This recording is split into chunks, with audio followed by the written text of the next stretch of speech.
Okay. Good evening, everyone, and welcome to the Audit Committee meeting. Item number 1, Film and Act meetings. So I'm Councillor O'Dowd-Dogan. I'm the chair of the Audit Committee. Please note that this meeting is recorded by the Council for live and subsequent broadcasts via the Council's internet site. Officers will introduce themselves when speaking. Any apologies for absence, Naz? None received, Chair. Any urgent business? None received, Chair. Declaration of interest? Anyone have declaration of interest? No? Any deputations? None submitted, Chair. Thank you, Naz. Minutes from the last meeting, which took place 29th of January. Yep, so 29th of January, the last meeting that we've had. If you can quickly have a look at the minutes and let me know if you agree or if you have any amendments. Agree? Okay. Yes, Councillor. Sorry, I have a question from page 4, and the second bullet point is about the statutory recommendation that the external auditor could do to the council. And I'm raising this now because I didn't see anywhere else in the report. So I would like to understand what the process would be, because from other meetings, it's my understanding that if any report is sent after this week, it will not be made public. So I would like to understand what is the process with respect to this committee. And I would like to ask if members of this committee would be informed in case, because because it just says the council. So thanks. So if you want to comment on that.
What is that? Okay. Yes. Is that working?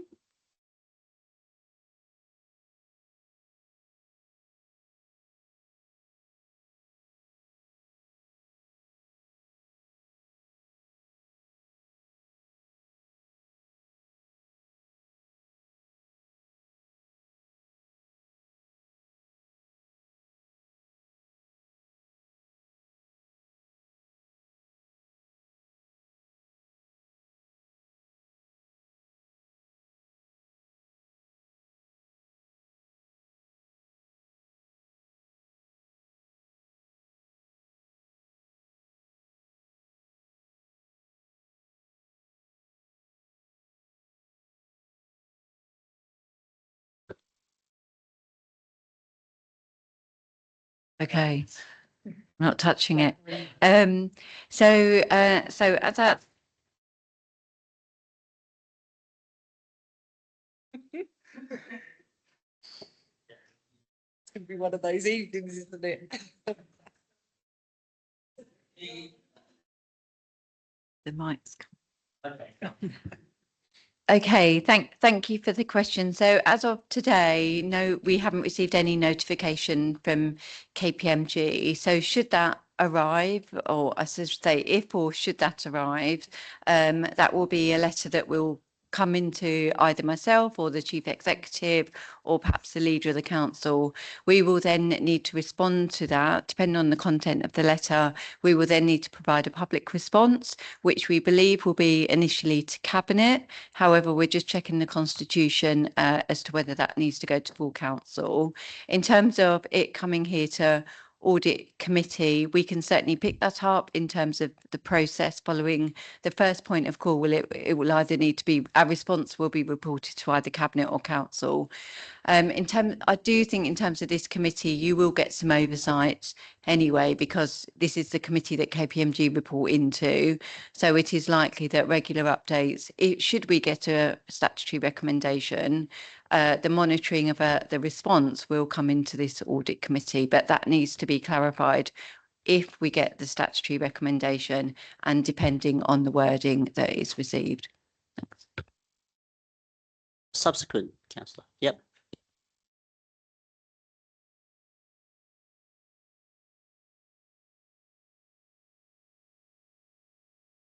Yeah, from what we understand, it's also copied to the Secretary of State.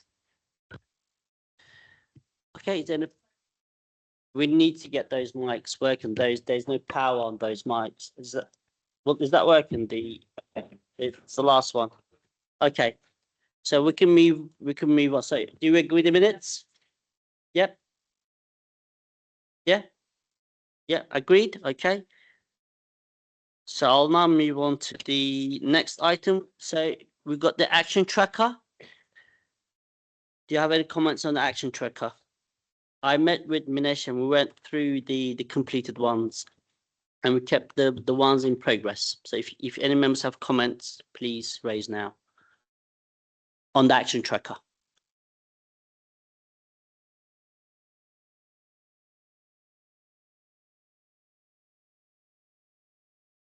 Just a small recommendation on the tracker. Yep. And I've noticed this for a while that we don't actually put due dates on these. Yeah. So the tracker just tends to get longer and longer as the meetings go on. Yeah. So I think that also depends on the action itself. But what we tend to do, I'll come to Minesh in a moment, but we tend to ensure that those actions are fully completed before it comes out from the action tracker. But do you want to add anything in relation to the deadlines or timelines for the actions, Minesh? Thank you, Chair. Happy to consider that. We can add a due date for the actions to be completed by, which will make the conversations we have, Chair, that much easier as well.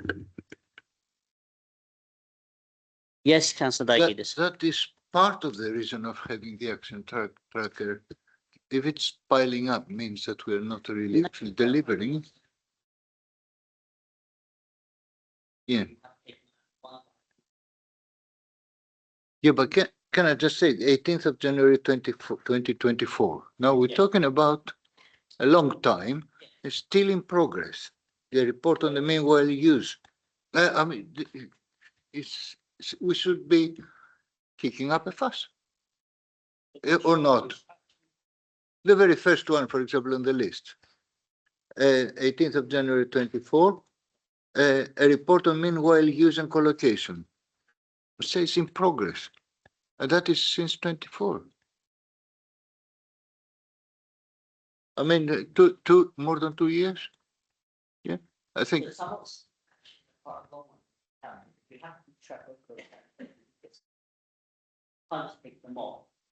It's complete, but you. Yep. Thank you, Chair. So look, Councillor Daikides, I've spoken to the service off the back of the discussion with the Chair to go through all of the action plans, and they've promised to circulate a paper after the 26th of June in preparation for the next audit committee meeting. So we should be able to clear 2 actions, though I take your point overall that some of these actions are quite old. Yeah, you could. Why would it take 2 years for giving us a report on the meanwhile use?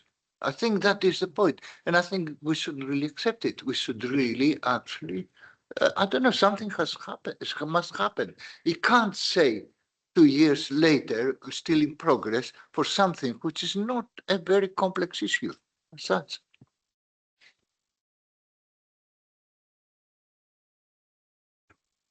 I think your point is noted, Councillor Diakidis, and I think the intention is going forward for there to be a lot more sort of rigor over the review of action plans to make sure these actions are completed in a timely way.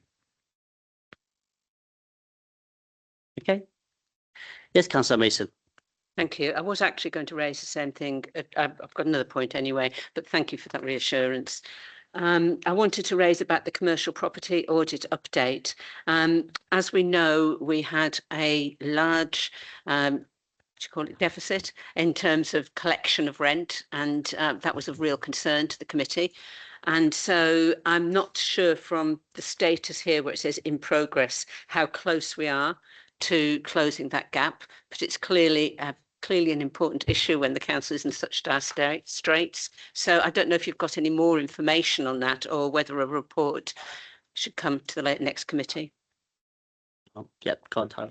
Yeah, so commercial property is in with my portfolio, so that good progress has been made.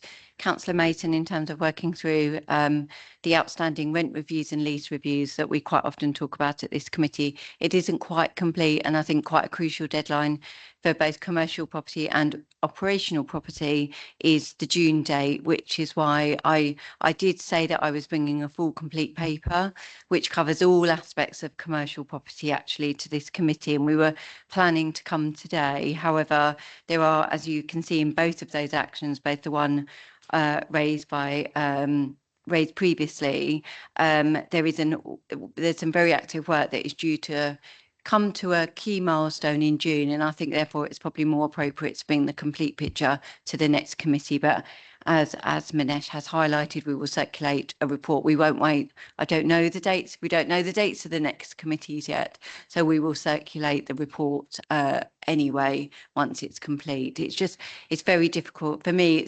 It's quite important. We did something similar with procurement, that not to look at each of the issues in isolation, to give you the complete picture of all the work that's going on around commercial property, including the outstanding debt. Thank you. Okay. If there's no any further questions on the action track, I'll move on to the next item. Sorry. Right, in that case, So I did, but actually no, I'll wait because I think we're good.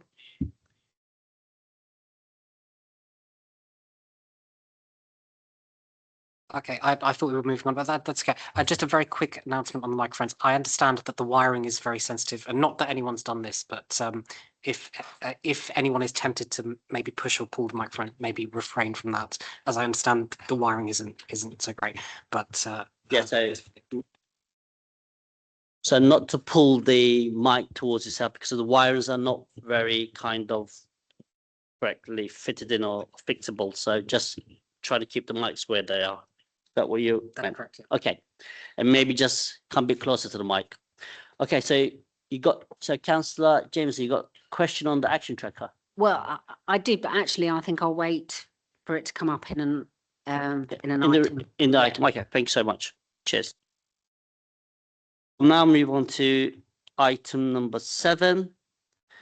Update on the voids audit and improvement progress. Can I now invite officers to introduce the report? Rachel Sharp, Scott Kay, and Nihara. Okay. Thank you. So if you can introduce your report. Thank you, Chair. Yes, I'm Rachel Sharp. I'm the Interim Director of Housing. The report today is an update on the voids process in the housing service, and it follows on from an audit report that was produced in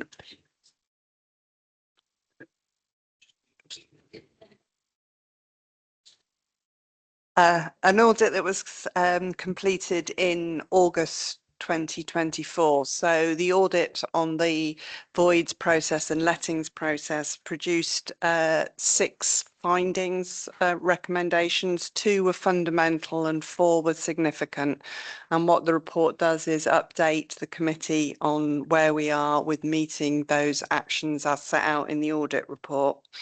There They're mainly partially complete, but there is more detail in the report on each of those. We've also set out some of the improvements that we've been making over the last 18 months in the voids management process. There's a whole range of actions that have taken place, from producing a voids policy and voids manuals to data and system processes, management processes, and indeed contract management improvements. We've also in the report set out some of the risks, which I think are some of the challenges around the management of the council's voids process. And it's just worth being aware of what those are. I mean, voids is always a financial risk for us, because if a property is void, we're not collecting the rent. It also means that that's one home lost to us, and we're paying an awful lot of money to keep people in temporary accommodation. So it's in our interest to minimise the number of empty properties and to have any properties that are empty for as short as time as possible. And we absolutely understand that, and that's fundamental to what we're doing. So we have a number of processes in place for managing that. There's an operational group that meets on a fortnightly basis to go and look at each type of voids and to check where they are. And I've also instigated a strategic end-to-end review process, which actually echoes one of the requirements in the audit report, that we look at each stage of the voids process, look at who's responsible for that process and how quickly we can speed up that process so that properties are turned around much quicker. It's worth being aware that there are a number of other issues that are impacting on voids over recent years. One of them is the level of churn in the stock, partly because we've got a lot of new supply coming in. People will be aware of the recent council comms about the growth in our housing supply in the borough, and the effect of things like the neighbourhood move schemes, which frees up properties in our stock at the moment to allow people to move into some of these new properties, but of course then creates a void. There's also been a real improvement in the standards that we are required to meet for all our properties, partly due to things like the Fire Safety Act 2021 and new building regulations, which put a much greater emphasis on making sure that our properties are up to a very high standard and meet particular health and safety requirements. So all that does have an effect on our voids process. I've got a couple of my colleagues here who can answer any questions. So that's the Assistant Director of Housing Management and the Assistant Director of Repairs and Compliance. Thank you, Chair. Thank you, Rachel. Do you have any questions? So I got Councillor Rossetti, and then I'll come this way. So Councillor Rossetti, please ask your question. Give it the report. So the first question I have is what the acronym of NEC stands for, because I couldn't find it in anywhere in the report. So what does it mean? It's our IT system. NEC, what does, I don't know what it stands for. It's Northgate. Used to be a company called Northgate. Ah, okay. Yeah, so Okay. it produces, it's one of the main providers of housing IT systems for social landlords. Okay. Apologies for that. Okay, thanks. So my two questions about the monitoring of the end-to-end void process. What I'm not clear if this recommendation and the work to track the process also include the time sort of when the property became vacant, or it just when the service is aware that has become vacant, because there might be a period between the previous tenant leaving and the property being flagged as being available. And also in terms of KPI, I was one of the councillors on the board of the Home for Haringey. And I remember that we used to have at every board reports on KPI, and one of the KPI was time to relet for general housing and for temporary accommodation. So there was a target, and we were tracking against that target at every board. Here on 4.14 and other sections, there is a mention of some KPI, and this dashboard BI power that should be provide some information. But what is not clear to me is if there is a target for voids and if it's tracked in somehow, because here just says KPI. So if it's possible to have this information. Thank you. I'll start off if that's okay, Chair, and then hand over to my colleagues.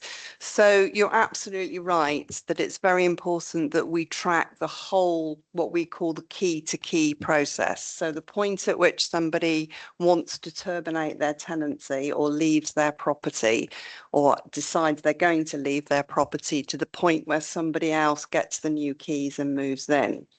And one of the issues is there's a lot of different services involved in that. What we're trying to do is to break down each bit of the process and look at how each bit of the process works. So for instance, terminate the tenancy, you have to make an in-person appointment at the customer service centre. And there are 2 forms to fill in. So that's before it even gets to the point where we're looking at the property to work out what works need to be done and then sorting out the works and doing the handover. So what we're trying to track is that whole process. And that links to your query about the performance monitoring of that. So what the intention of this strategic group is to sort out what should be the sensible time targets for each of those parts of the process. What has happened in more recently in Haringey is we've been measuring voids in terms of total numbers at any one time rather than time processes, yes. But there are a series of key performance indicators, and I'm going to ask if either of my colleagues just want to comment on what they are. Thank you. Yes, but sorry, I'm particularly interested in time to relate because to me this seems to be the key one because obviously we're here discussing voids and why it takes so long for a property to become available. So that would seem, you know, the number one to track perhaps and That's setting a the target. key. So the last bit of the process is the point at which the property is ready to let, then needs to go on to our choice-based letting system or needs to be allocated by some other method to somebody, and they then need to be signed up as a new tenant. So that's the end bit of the process. But there's a whole series of things that have to happen before then. And what we're doing is tracking each bit of that process. Question is about question that Councillor was asking, why does it take such a long time to bring the voids property back in use? I mean, that's that.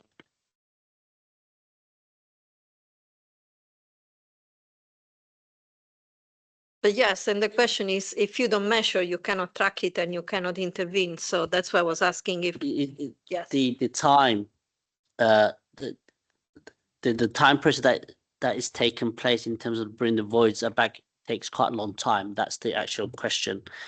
And how can that will be streamlined to ensure that those properties can be back in use? How fast that could take place? I think that's what the question was. If Yes, often and now can it's maybe measured, clarify that there's. Thank you, Chair, and thank you, Councillor Rossetti. I'm Scott Cave, the Assistant Director for Repairs and Compliance, and on that particular point, we have looked at average timescales. As Rachel said, the focus in the recent few years has been on the number of voids to make sure we can focus on trying to get those down. The review that we're undertaking will set out the steps individually that Rachel has mentioned in terms of the different stages of a void. Looking at the numbers we've got now, it would take into account the whole process, but it was also take into account all of the voids, which some have been a long time because they're in programs such as regeneration programs or require major works. So the overall average wouldn't tell us a lot at the moment. So we're looking at how we can break that data down in the system as well as part of our tracking so that we can report on voids that are genuine turnaround voids as opposed to skewing the figures from voids that will be put into sort of holding pattern for regeneration schemes and things like that. Otherwise, it would give an incorrect sort of average turnaround time figure. So that's part of the review, and that's the improvements we're putting in place. So we will be able to provide those KPIs and report on those in future. But at the moment, we'd just give a figure that wouldn't really mean anything.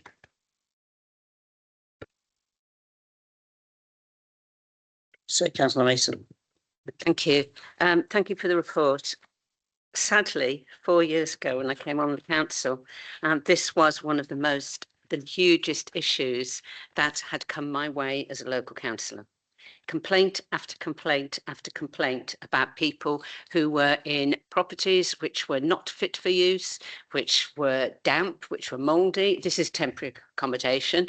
In council accommodation that they could see across the road from them, empty flats, empty houses, not just for 6 months, a year, 2 years, 3 years. At one house, which is sitting on one of the roads that was reported to me in Bounds Green 3 years ago, perhaps more, is still vacant. They have done repairs on it. I was told there was major works. I must have chased it up 5 times. First of all, we were told there was major works there. Okay, so everybody relaxed for a little bit of time. Then people came in and they did major works.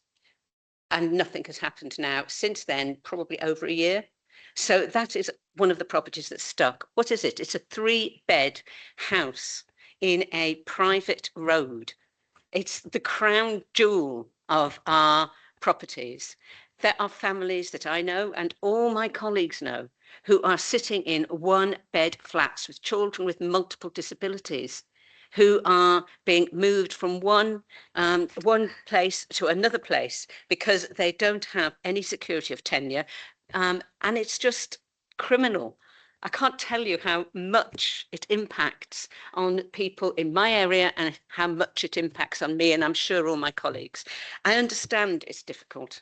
When I was on the Housing Improvement Board, I think I left there maybe 2.5 years ago, we were told that there would be major works, and each major work would be reviewed every month, and each of the major works that were reviewed every month would have a time by which it would come back into the reletting system. We were then told that there were minor works that where it was expected that the turnaround would be, and I can't remember the exact time, but it was something like 3 months. It was short. And so I thought, yeah, that sounds good. At least we're not just doing them 1, 2, 3, 4. At least we're taking some out and doing the major work separately. But this is, I know what you're doing and I can hear it, but it sounds to me that what you're doing is going very deep down into detail and losing the overarching travel. You know, where is the map and what's happening in that map? And I think that, you know, I know that some work is going on here. I understand about the difficulty with the Neighbour Move scheme. I understand about the difficulty with data and systems and everything else. But actually, guys, there are people who are in horrible, terrible conditions. Their children are failing. Their children's children are failing, and they fail in terms of health. They fail in terms of education. They fail in every other aspect of their lives because their housing is so bad. So I'm sorry, I know I sound a bit emotional, but this is my last audit committee and I feel like I've done a big circle and come around to exactly the same problem. And so I think that one of the things that needs to happen to hold yourselves, who I know work really hard, so I'm not trying to be horrible to you individually, but we need to hold you to account. We need some data here. We need to know how many voids there are, how long it takes for them, and we need those stats. A bit really what, like Councillor Rossetti said, but we can't just have data which says that we've let 300 units or something, or 500 units. We don't know how many people are on the waiting list. We don't know how many units you've got of voids. We just know there's 207 relets, 96. Those are not, they don't give us an information flow. So please, I'm sorry, I'll stop now, but can we please get this right?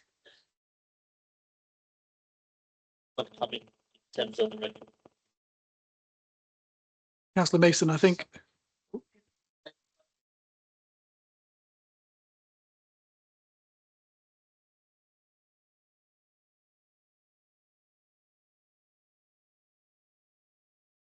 So, Councillor Mason, just listening to your points, I wonder whether you'd agree that we could invite colleagues to prepare the paper with more information that you seek and to circulate that before the next meeting. And on the basis of that paper, we can ask colleagues to perhaps come to the next meeting in July, I think it'll be July, to update the committee on the specific questions that you've raised and the journey, I think, that you referred to.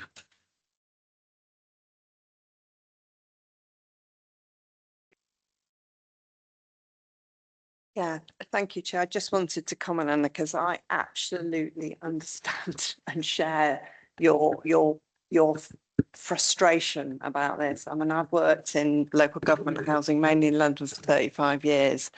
This isn't the first time I've come across a terrible situation with the voids, and I think we all recognise that. We all recognise that we are not in the place we should be, and we absolutely know the impact that has on residents in this borough and people who are homeless and living in temporary accommodation and people who need to move. And we're absolutely committed to trying to change that. And it isn't a small thing, and I absolutely share that concern. I think one of the difficulties is that, as Scott was trying to explain, we have some difficulties in coming up with reliable data on this. That is one of the problems that we've got, and you'll see there's reference to some changes that we need in the NEC system on this, and that is one of the problems. So we are tracking the numbers and we are tracking voids, but they're not giving us the whole picture. So today we know that there are 403 voids, but that isn't all the voids. That's only a certain number of properties that are counted. And I know it sounds very not very helpful to go down into the weeds of every single part of the process. But unless we do that, and until we do that, we will not solve this problem. I mean, I've worked in authorities where we got voids turnarounds from an average of 6 months down to under 3 weeks. I'm not saying we would get there quickly, but certainly for those everyday voids that aren't major voids, that don't need major works, that are not part of regen schemes, we should be looking at this in counting in the number of days, not the number of months and years. So yes, all I can say is that for the time that I'm here, I'm absolutely committed to trying to get some improvement in this. Thank you, Rachel. So I'll move on to Councillor Worrell. I'm coming this, so I have seen your hands. So this is the order. Councillor Worrell, thank you. Thank you. Yeah, I have also sat on the Housing Improvement Board, and I think I'm not exactly sure on timelines, but it feels like at one point, maybe it was around 1 or 2 years ago, there was like a really big push on voids, and I think the numbers started going in a better direction. And so I guess I'd be interested to know what your reflections are on kind of what the situation we have now compares to then. And like, I think part of the narrative that we were given was that things like the neighbourhood move scheme were really inflating the numbers, and that's why the numbers ended up sort of plateauing and then maybe not looking so good.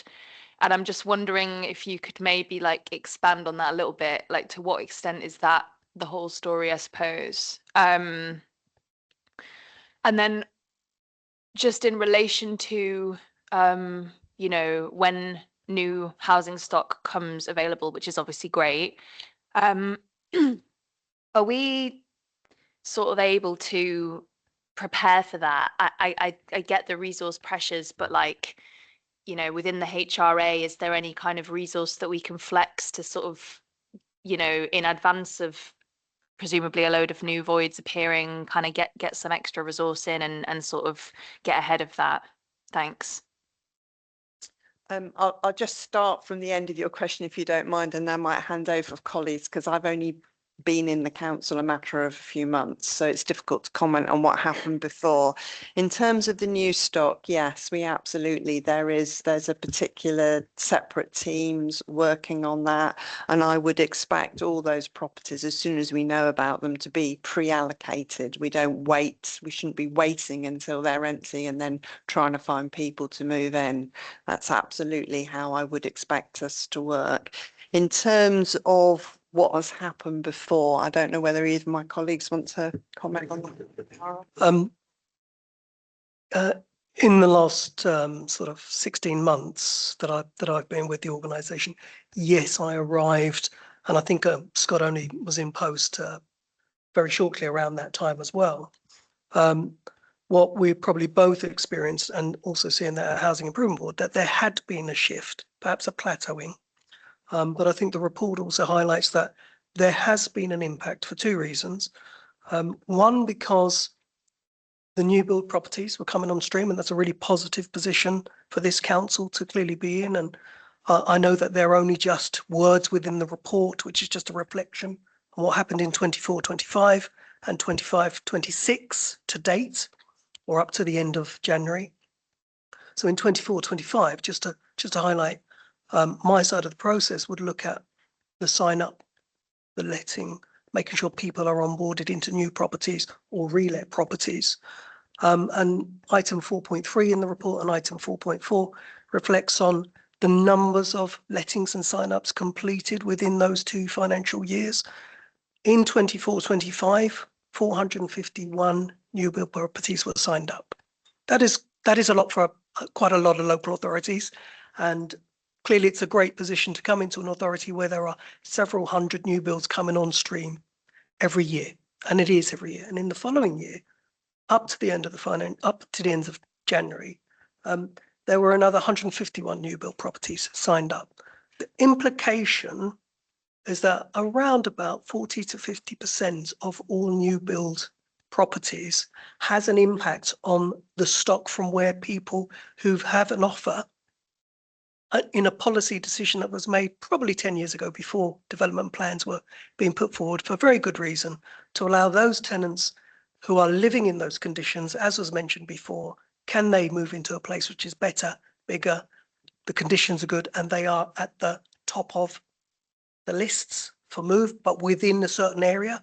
I think it's 500 meters, but that's what Rachel was referring to as the neighbourhood move scheme, having some implication. So I think, if I may, Chair, I think probably seeing that about a year and a half ago, and then seeing the impact of that, is that there were more properties then coming on stream, which has added to the amount that hasn't been able to be completed and turned around quickly enough.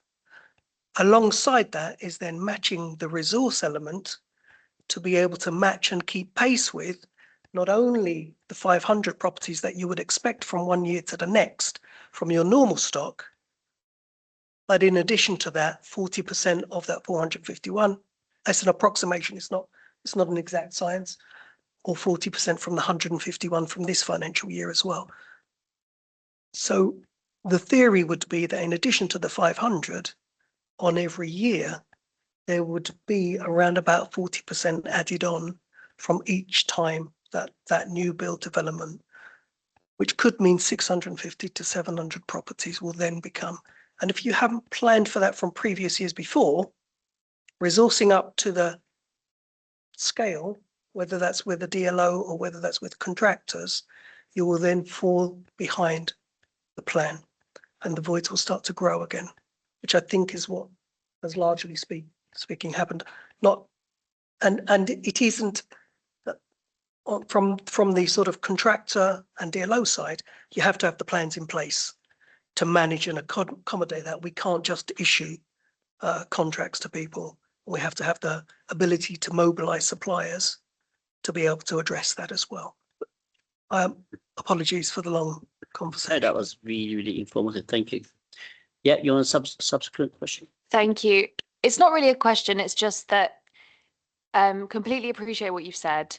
It does feel like, had we looked at housing supply in the round more effectively, we could have, maybe made certain decisions slightly differently or allocated resource slightly more appropriately, because ultimately, if you've added 2 new homes, but that means that other homes are standing empty for far longer, it's not necessarily improving the position, is it? So I don't know at what level that kind of decision sits, but it just feels like something that potentially could have been foreseen, and the utilization of our existing stock very much needs to be seen in the round as building new ones. Thanks.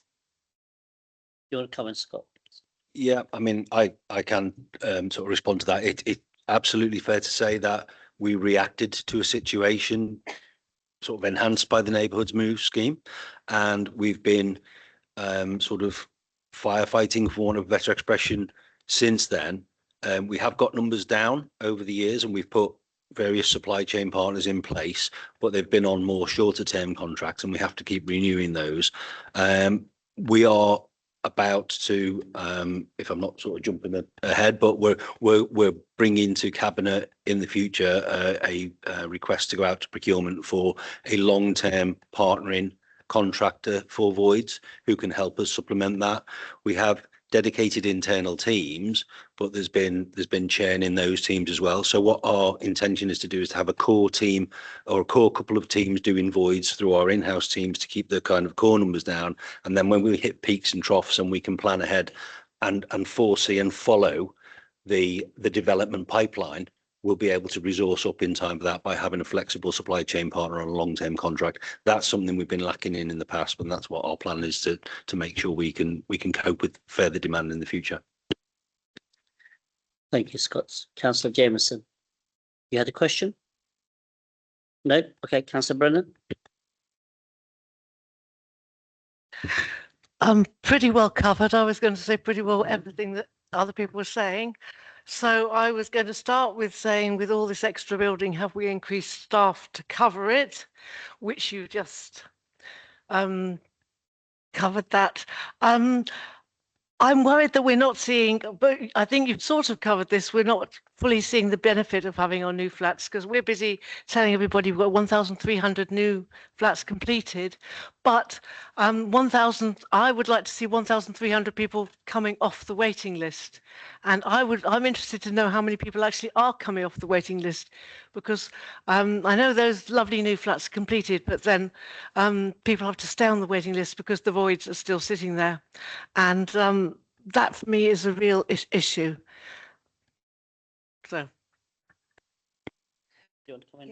Yeah, the report that we did earlier this week on the Neighbourhood Move scheme actually did set out the breakdown of where the lettings originated from. So we could probably dig that out and provide that if you're interested. So people moving into new properties come from a variety of routes in. It really does depend on where people are in terms of their priority need at that time, and also people, the number of applications we get through the neighbourhood move schemes, and then the level at which those applications meet the priority requirements within that scheme. It is quite a complex set of levers that are being pulled, but I absolutely take your point, and I think it's really important to remember that in the long term, having a bigger stock will be a better thing for the borough. We desperately need affordable housing, and this will help us in the longer term meet the housing needs of people in the borough if we have a bigger stock. So, Councillor Dagidis.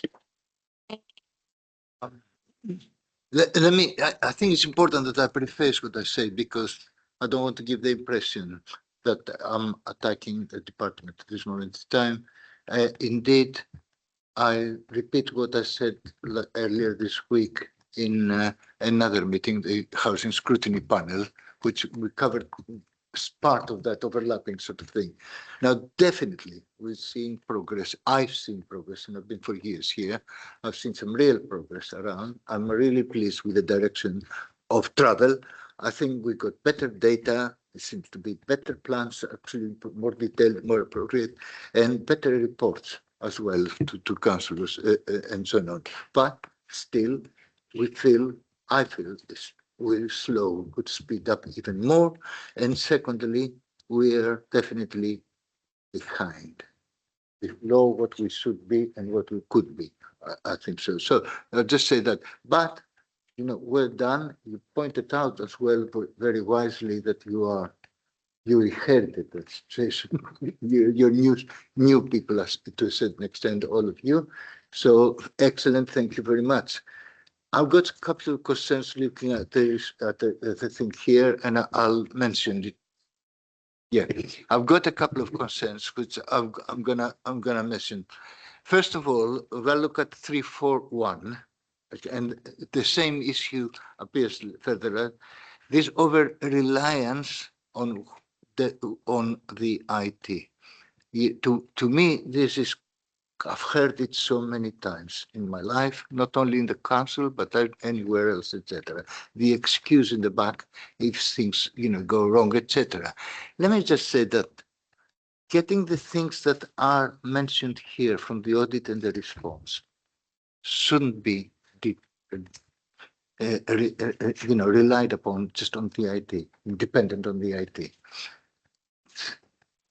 The staff, the sections should really know what they code. They should really know how to do it. Should keep one way or the other the data there.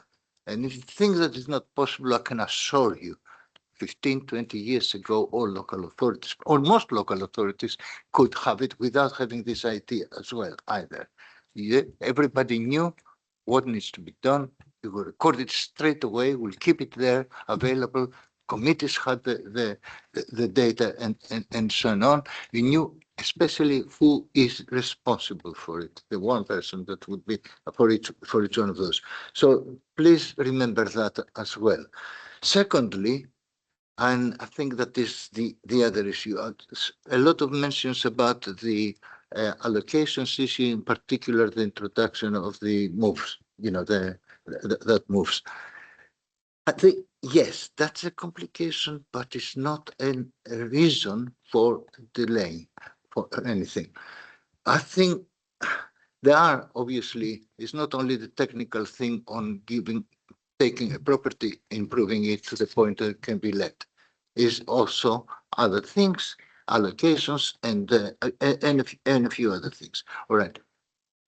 I think it's a matter of proper planning now, and just when we get the notification. In the old days, again, we had, when we had addressed the same issue from the scrutiny panel a few years ago, we created incentives for tenants, for example, to give you notice as early as possible that they're going to leave. Those who could, in certain cases. So the day that you will get the notification, you start straight away the case. While the tenant is still there, you prepare everything so that the moment that the tenant will move out, or even sometimes before, if it is possible, the team moves in and starts working on to prepare it as quickly as possible. Things like this. Similarly, the other end, when it is ready, the allocation should have been ready for somebody to take the keys the next day to go in. That kind of thing. You mentioned bring it down to three weeks average. That's the type of thing that you would have done at the time, that kind of thing. So let's not forget that. That's how we should go. And the thing about the moves, again, let's tackle it in a proper way that we prepare. Most of them would be properties, new properties that we were talking about, which we know are coming before they are coming to us. The moment we know, let's start working and pre-allocating it, making sure. And the moment we know who's going to take it, start working on their flat as well, or their house as well. I'm just giving that as an example of the type of approach I think we need, rather than just the broad IT-based and all that kind of thing and approaches, etc. But well done until now. Actually, as a departing councillor after 32 years, I can say that I can see when there is a real determination and a real, progress being made, etc.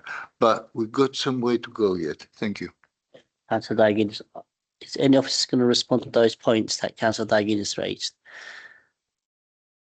Yeah, I think in terms of the systems, there's not an I wouldn't say there's an over reliance at the moment. I think the thing is the system isn't set up the way we need it, so we're having to do things in a more manual way, which takes longer and keeps things on local drives or in spreadsheets, and therefore is not as transparent, and we're not able to provide the data. What we're suggesting here is we want to improve the system so that we can improve the reporting and the transparency of data and the visibility of what void sits where. So it will improve. It's not that the system is wrong and is holding us back. It's that we're not using the system to its full extent, and that's where we want to be, which is part of our improvement plan, our end-to-end review. Okay. When you have a question. Rini Deba. So just building on that and getting a little bit more granularity, because I think sort of having been on the Audit and Risk Committee for a few years now, this is quite thematic, kind of systems, limitations, development required. So what is it actually that needs to happen from a systems perspective? When is it going to happen? And when can we expect some proper reports that allow us to interrogate and be able to validate some of the improvements and progress that you reference? Because at the moment, the report feels like a lot of words. It's just being able to substantiate it. And what level of investment are you looking for? What is it that's precluding you from being able to progress this development? Because the audit was done in August 24. Here we are in March 26.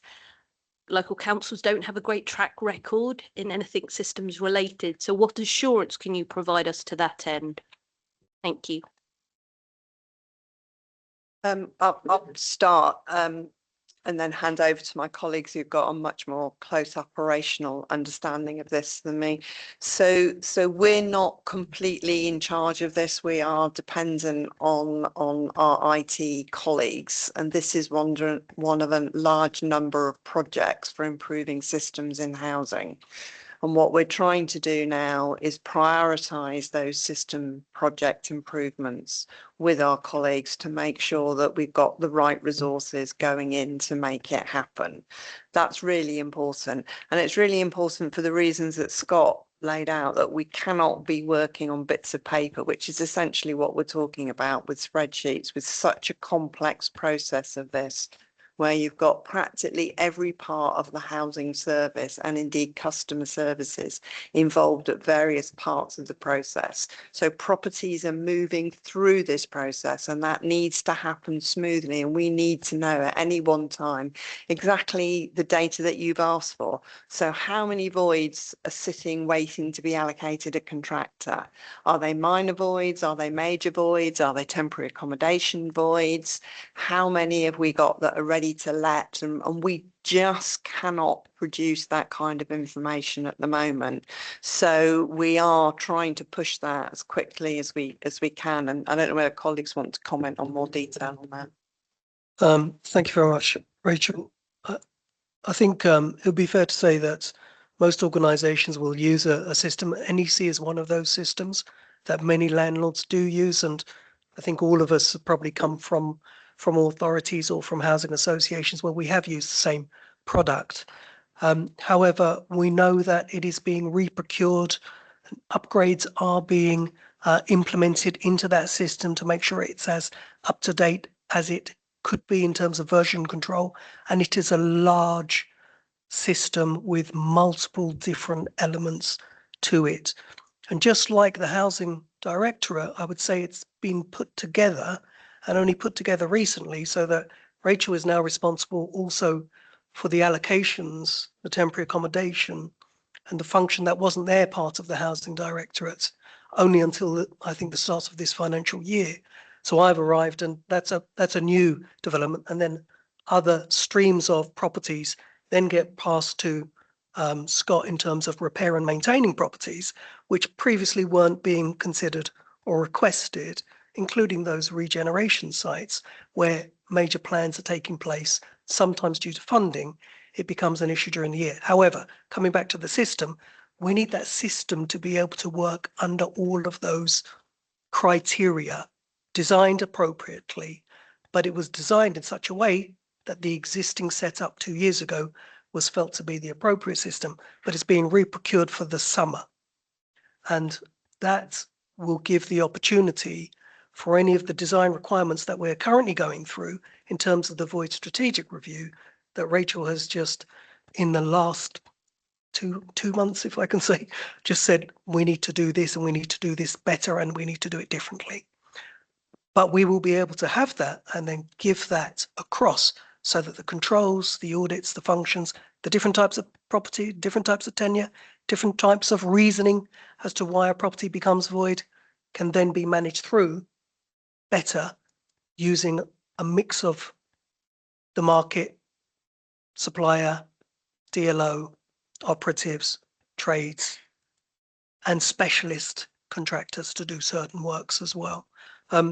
That's only the system related. Just the challenge, therefore, I think, is to get that system review correct over the next month or two, and then provide that so that as it's being procured and re-established for the summer, which I think is for, it will require approval and sign off at cabinet level because it's quite significant in terms of the re-procurement. So that'll be this summer 26, and all of that work will go into that along with every other element that NEC is required for.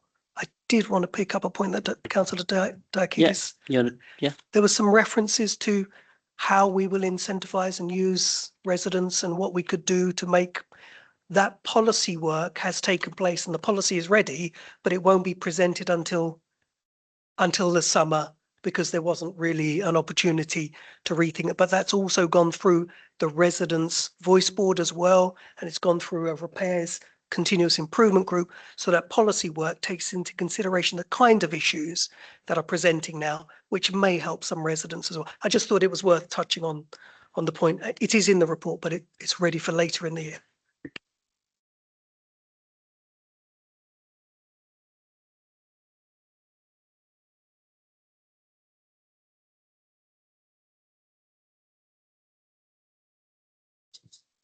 So just to clarify and ensure that I've understood it correctly, in the summer, you're going through a process of re-procuring this system that you're currently using. So potentially a year from now, it might not be NEC that you will be using.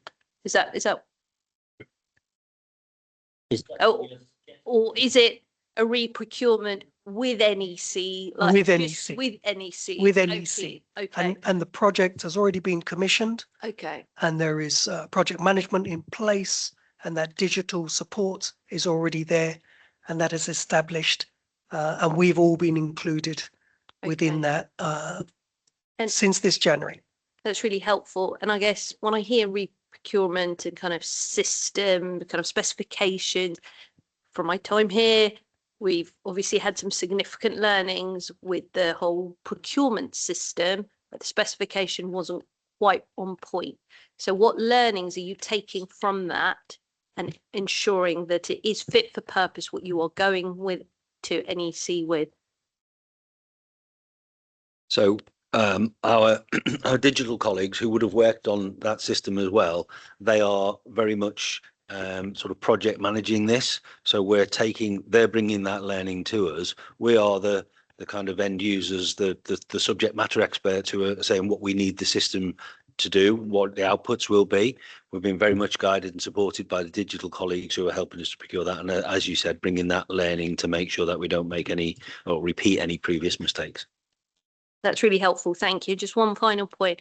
So realistically, when do you think you would be able to come back to the audit committee with fit for purpose data and reports? Well, whatever, however you wish to, because I think for me, and it might speak to my intrinsic accountant with me, I feel like quite uncomfortable with a report that there is data, that the kind of quality of data is questionable, but it feels I feel very nervous in my capacity on this committee to take this at face value without seeing numbers or data or information that anyone can stand by. So I understand that, and in fairness, we weren't asked to produce a data. We were asked to produce a feedback on the audit recommendation, which I do feel we've done. But I absolutely understand you want to see the data.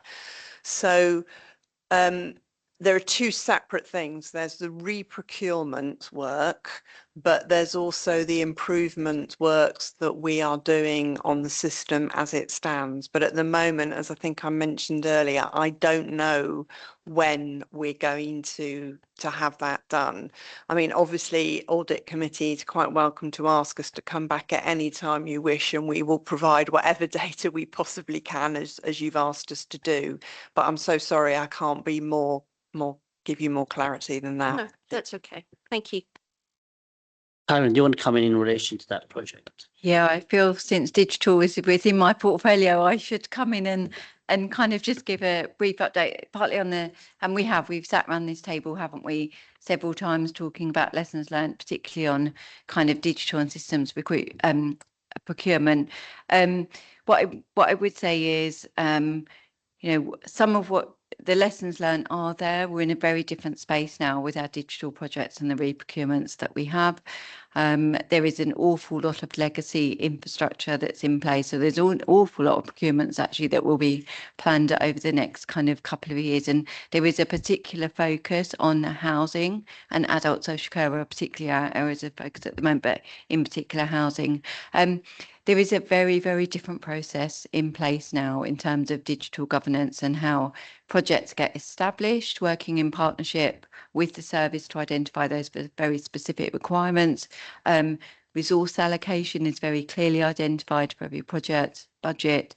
They're much closely monitored, but I think and there is a series of governance steps that they go through internally.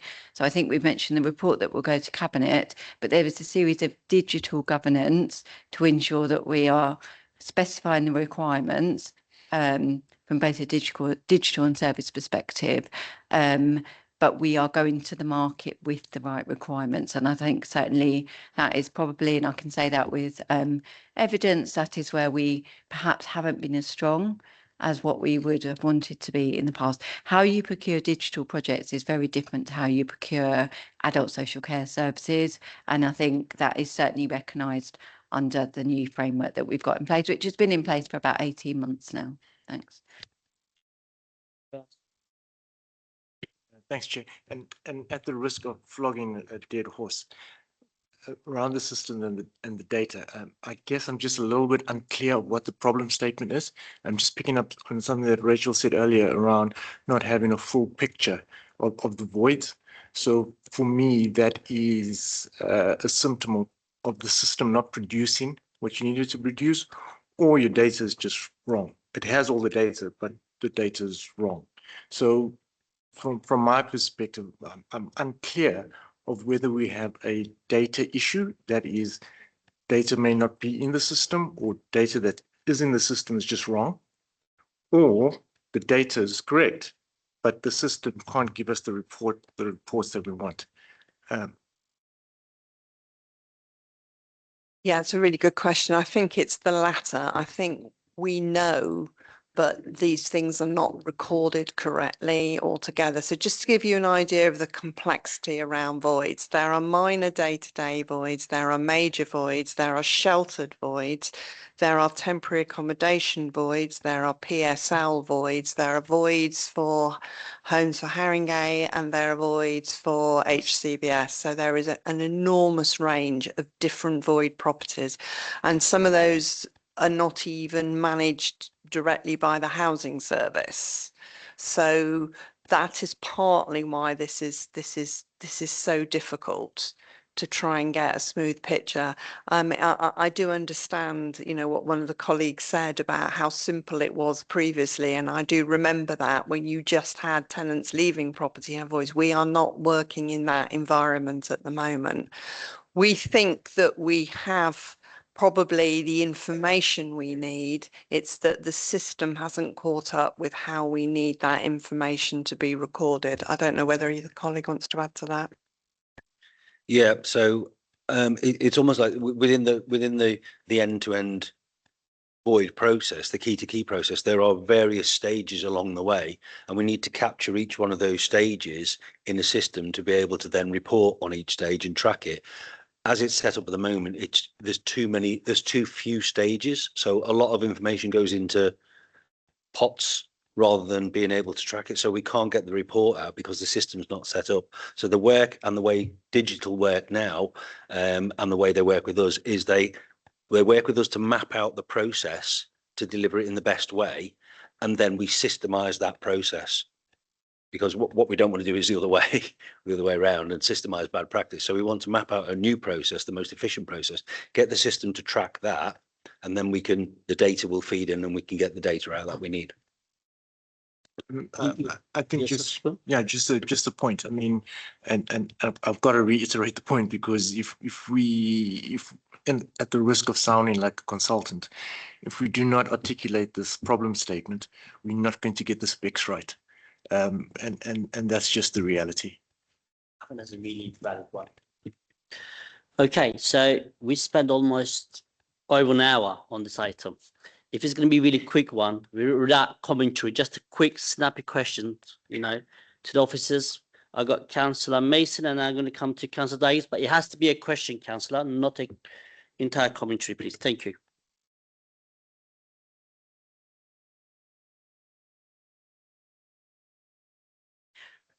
Thank you. Really quick question.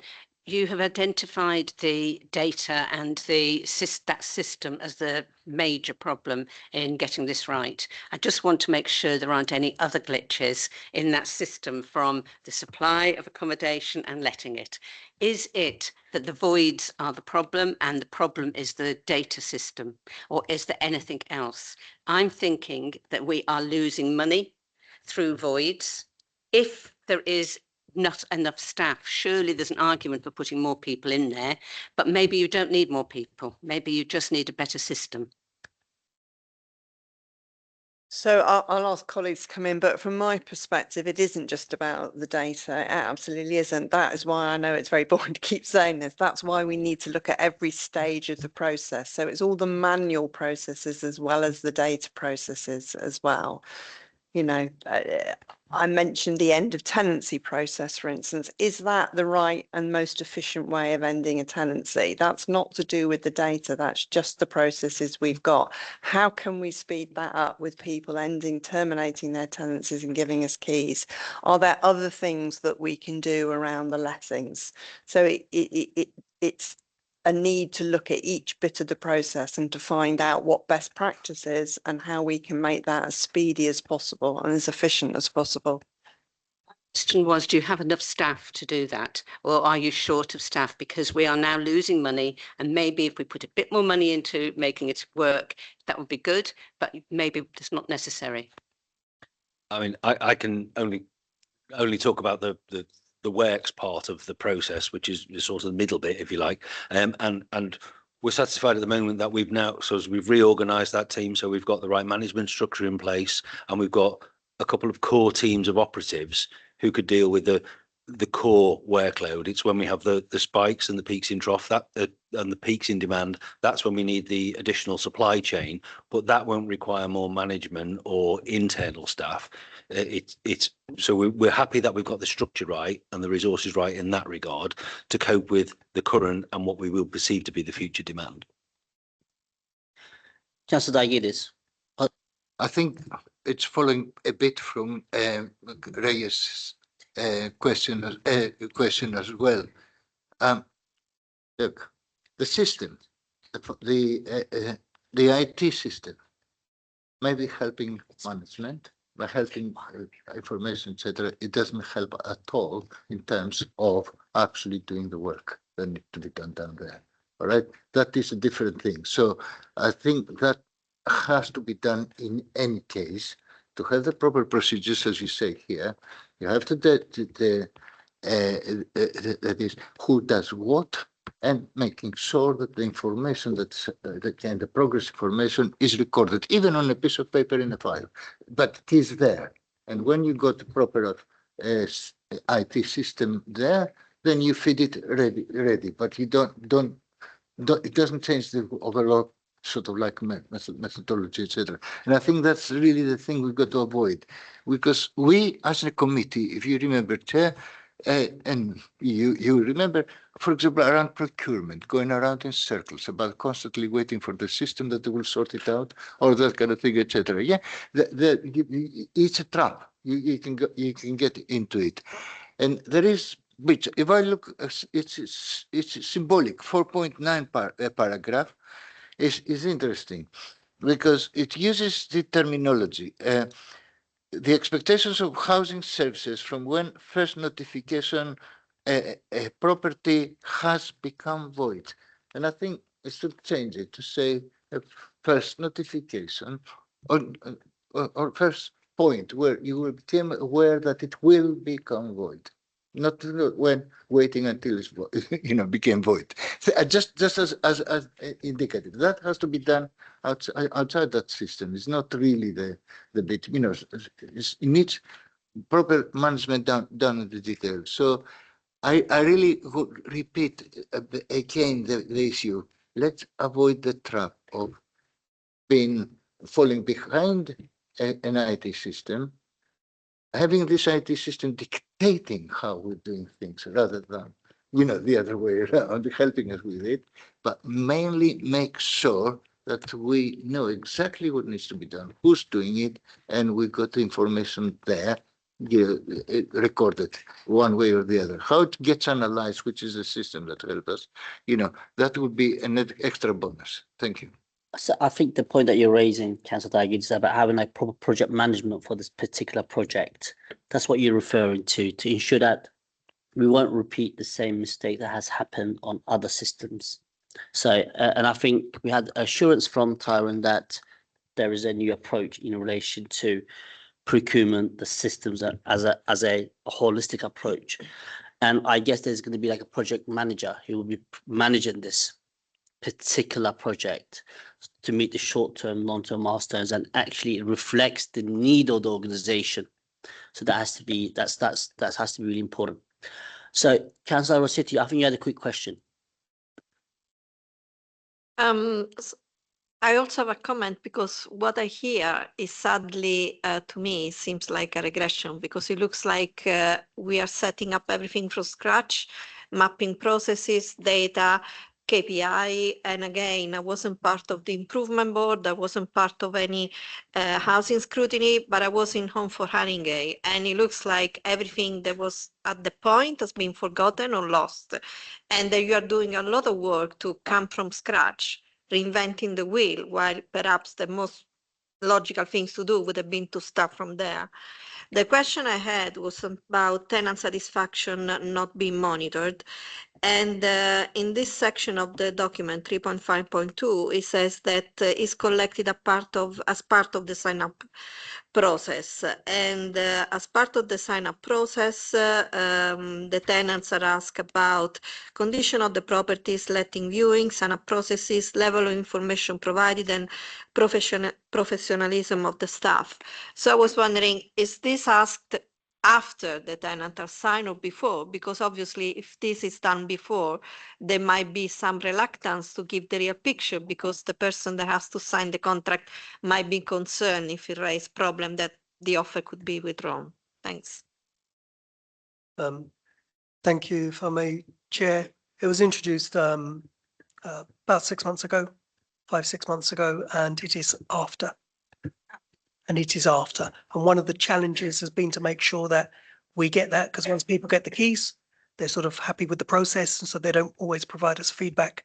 So what we're trying to do is improve and just try to get more people to complete. But we do have and we will have data, and we will, as part of our overall KPI for voids, also look at the feedback that is as well. Perhaps you could look at the past, because the majority of the staff was in Home for Haringey, so there must be some legacy, there must be some memory what was done in the past, there must have been processing in the past, there must have been KPI, so that you don't have to, start everything all over from scratch. Thanks.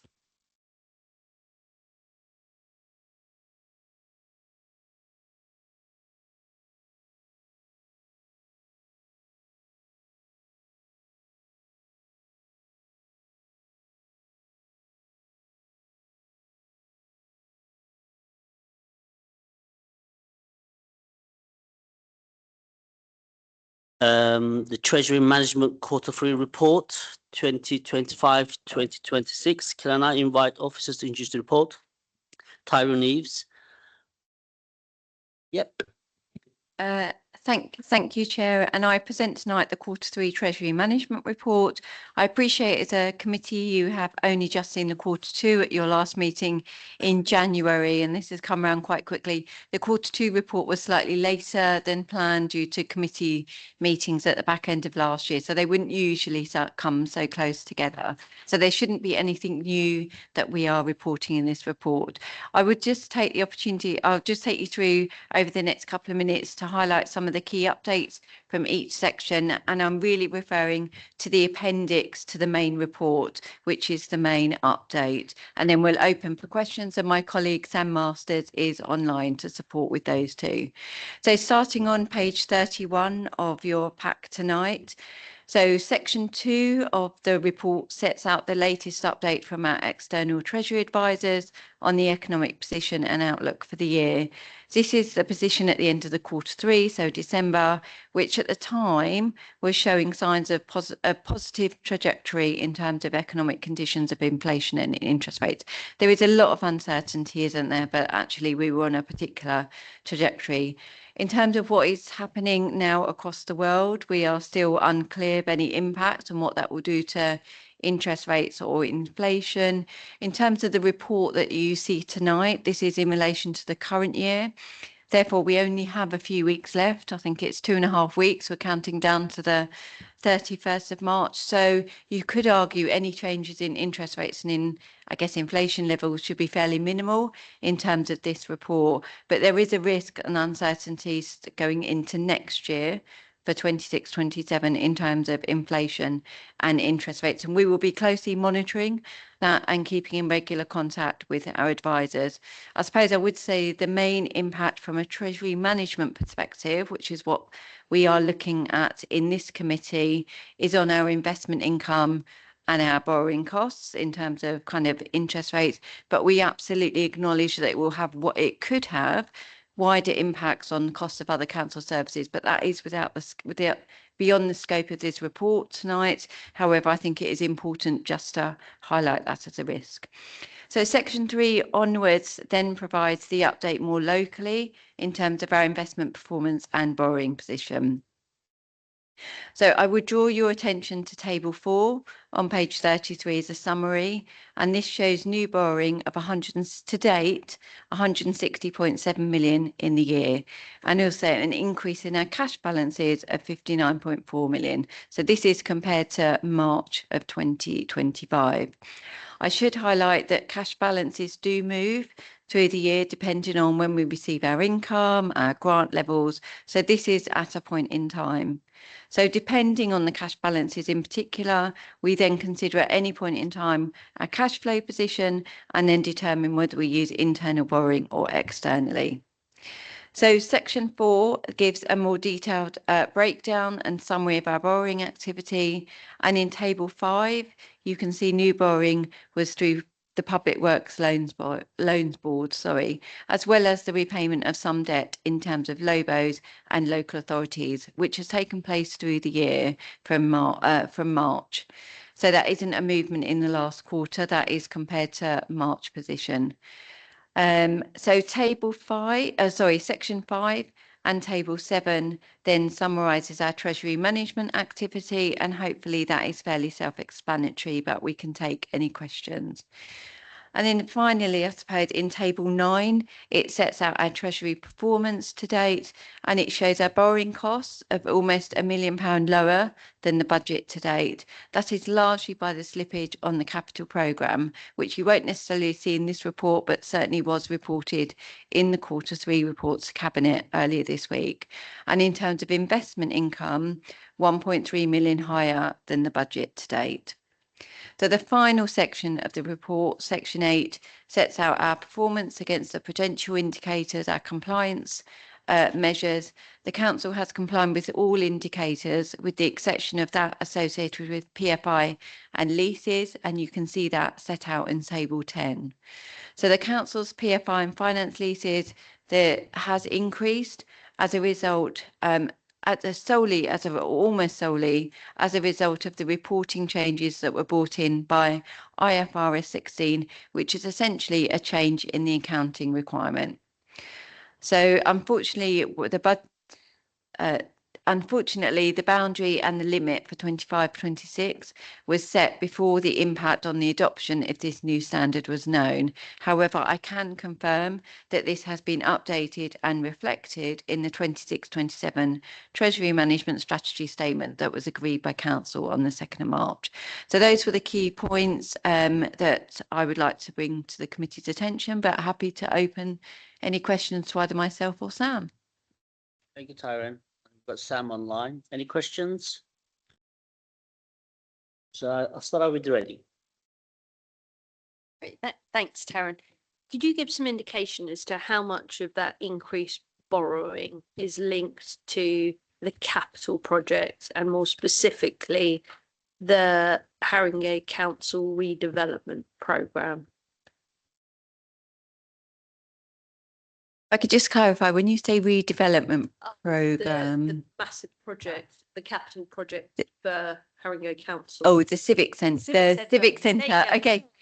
Couldn't get my words out. Yeah, that's fine. So the civic centre is just one of our capital schemes within our overall capital programme, and the full details actually is not included in this report because this is Treasury Management report.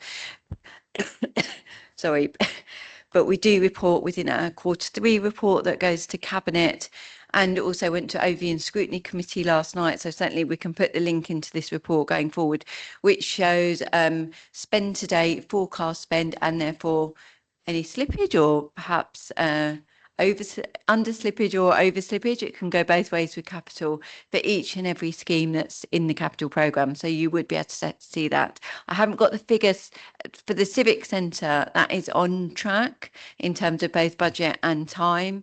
So that slippage that is reported in the capital programme, that isn't related to the civic centre, but I would need to go back to the Q3 report to kind of list out the schemes.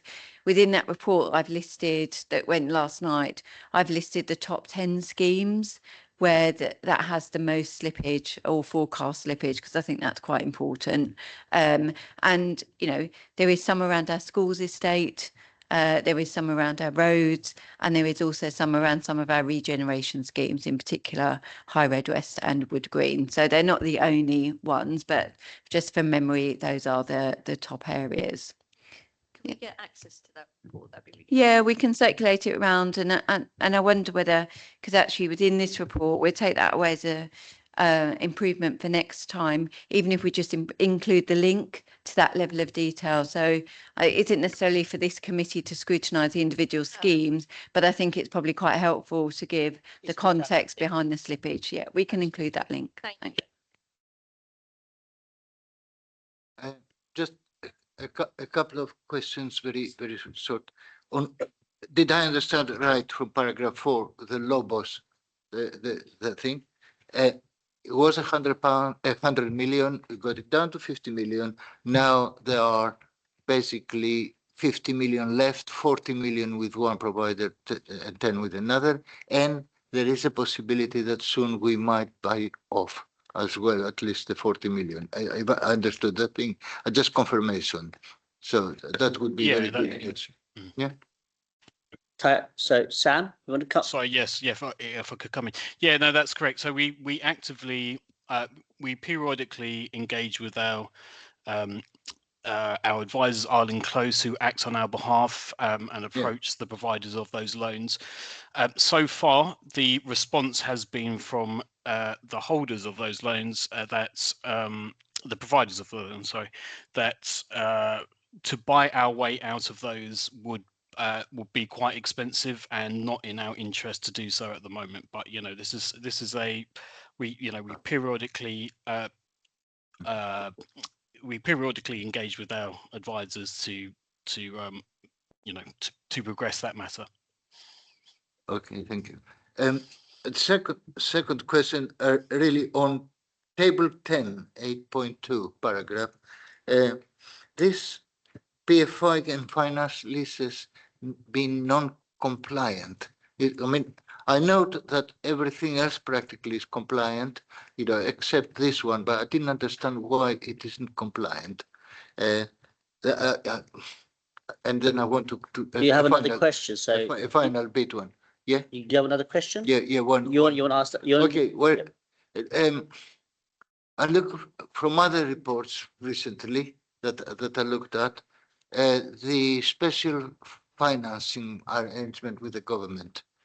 That one. TFS. The borrowing.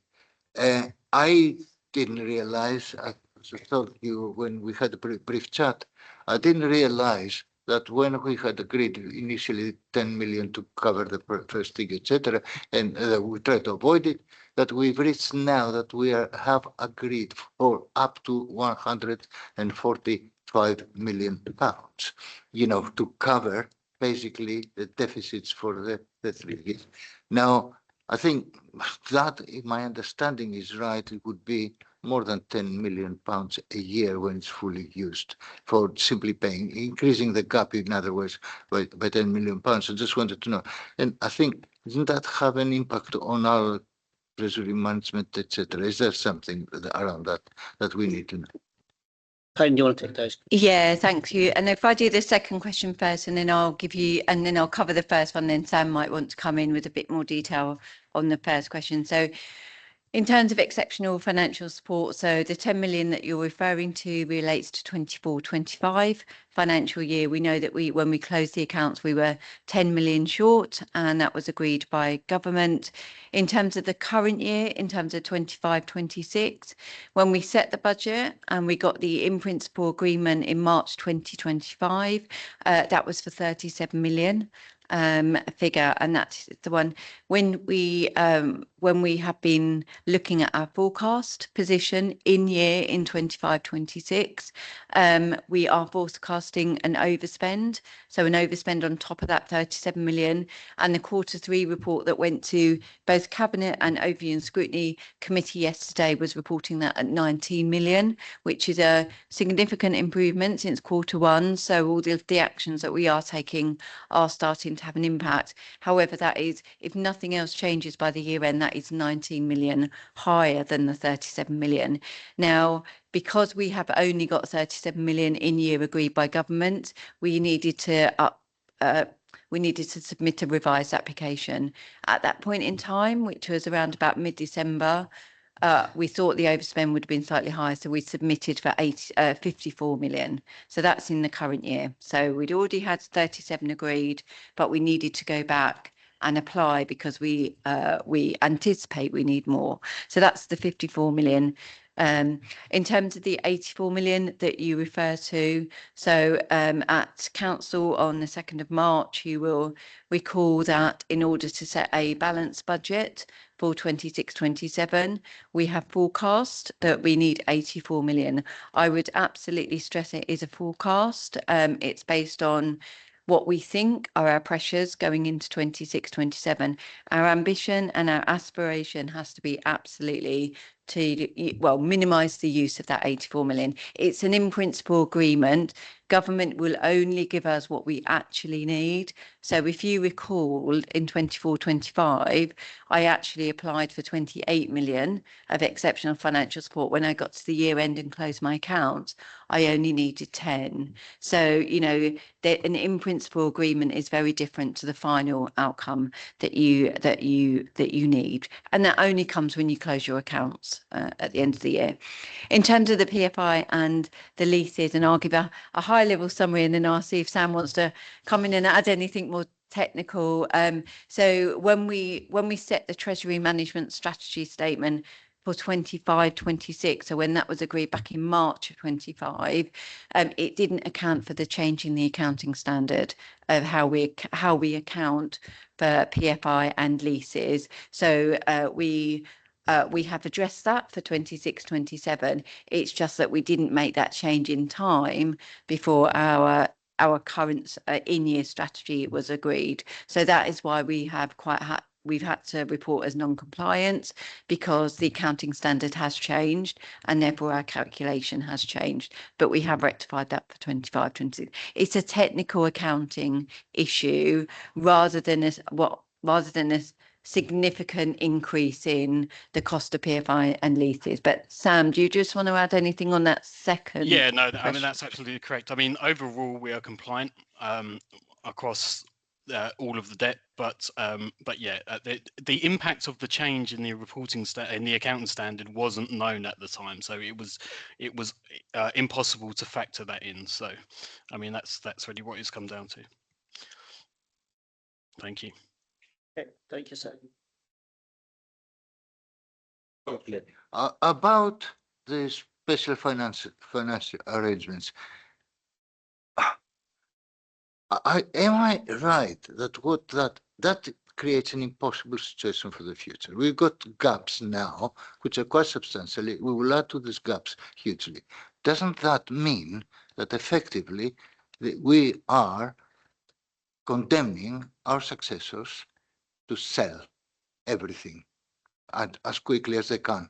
Because how else are they going to that?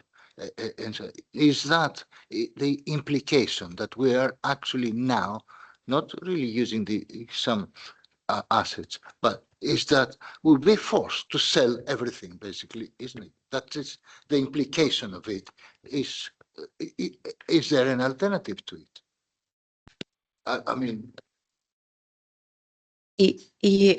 and you know, and I didn't pick up on the point actually you made when you first asked the question around the level of kind of interest and borrowing costs, and the 5-year financial forecast that was presented to council and the 5-year treasury management strategy statement that you would have seen at this committee that then went on to council made some assumptions, almost a worst case scenario, a do nothing around interest. We needed to factor in interest costs associated with future exceptional financial support. So look, it's really important that we try to do everything that we can to keep those to a minimum. In terms of the funding, you have highlighted, so it can either be funded by borrowing or capital receipts.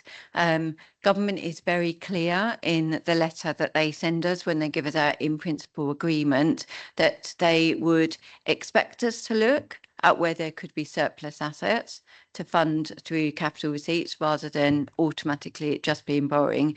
However, they are also very clear in that letter that we absolutely have to honour the best value duty. So this is not about selling properties just because of exceptional financial support. We need to demonstrate and provide evidence that, you know, they are surplus to requirements and it is in the best value duty. So it is not about selling everything because of exceptional financial support, but they would expect us to look at where we are holding assets that and just not offering good value for money rather than not looking at that and automatically defaulting to borrowing. So that is the work that's underway. But that is part of business as usual activity.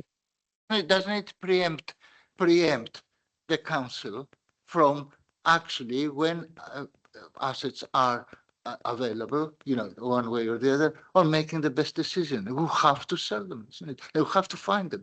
That's what worries me. Politically, I make no secret where I stand, but you know, basically, that means basically running down the assets of the authority, running down the public sector, and privatizing everything. I mean, that preempts the decision. Councillor Dagilis, so Preempts the decisions. That's About we got to move on. So you made the point. Tyrone, you should just conclude on that, and then Councillor Carlin will comment in relation to the sales of the assets of the council. If I just come in from an officer perspective, and then Councillor Carlin may want to come in. So what we are doing is good asset management.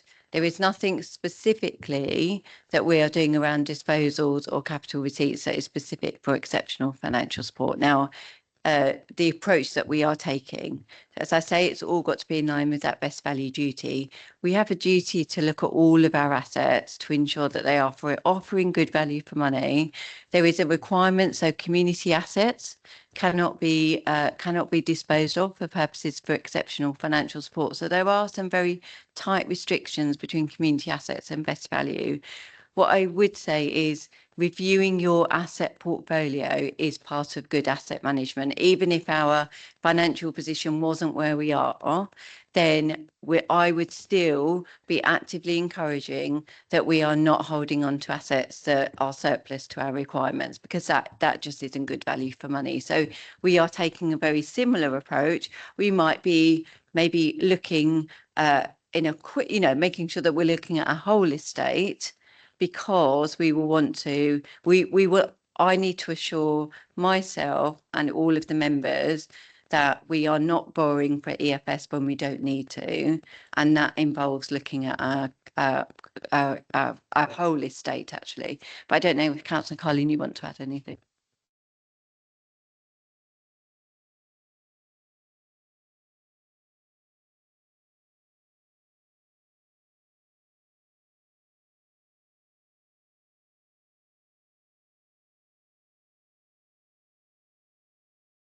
A governance than Haringey has ever had around our property.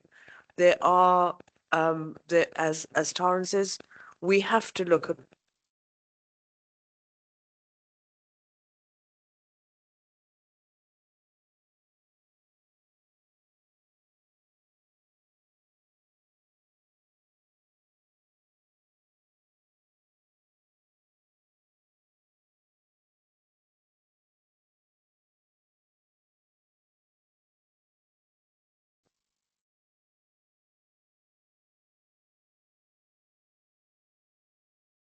Sorry, Councillor Collin, you might, if you just hold on for a moment.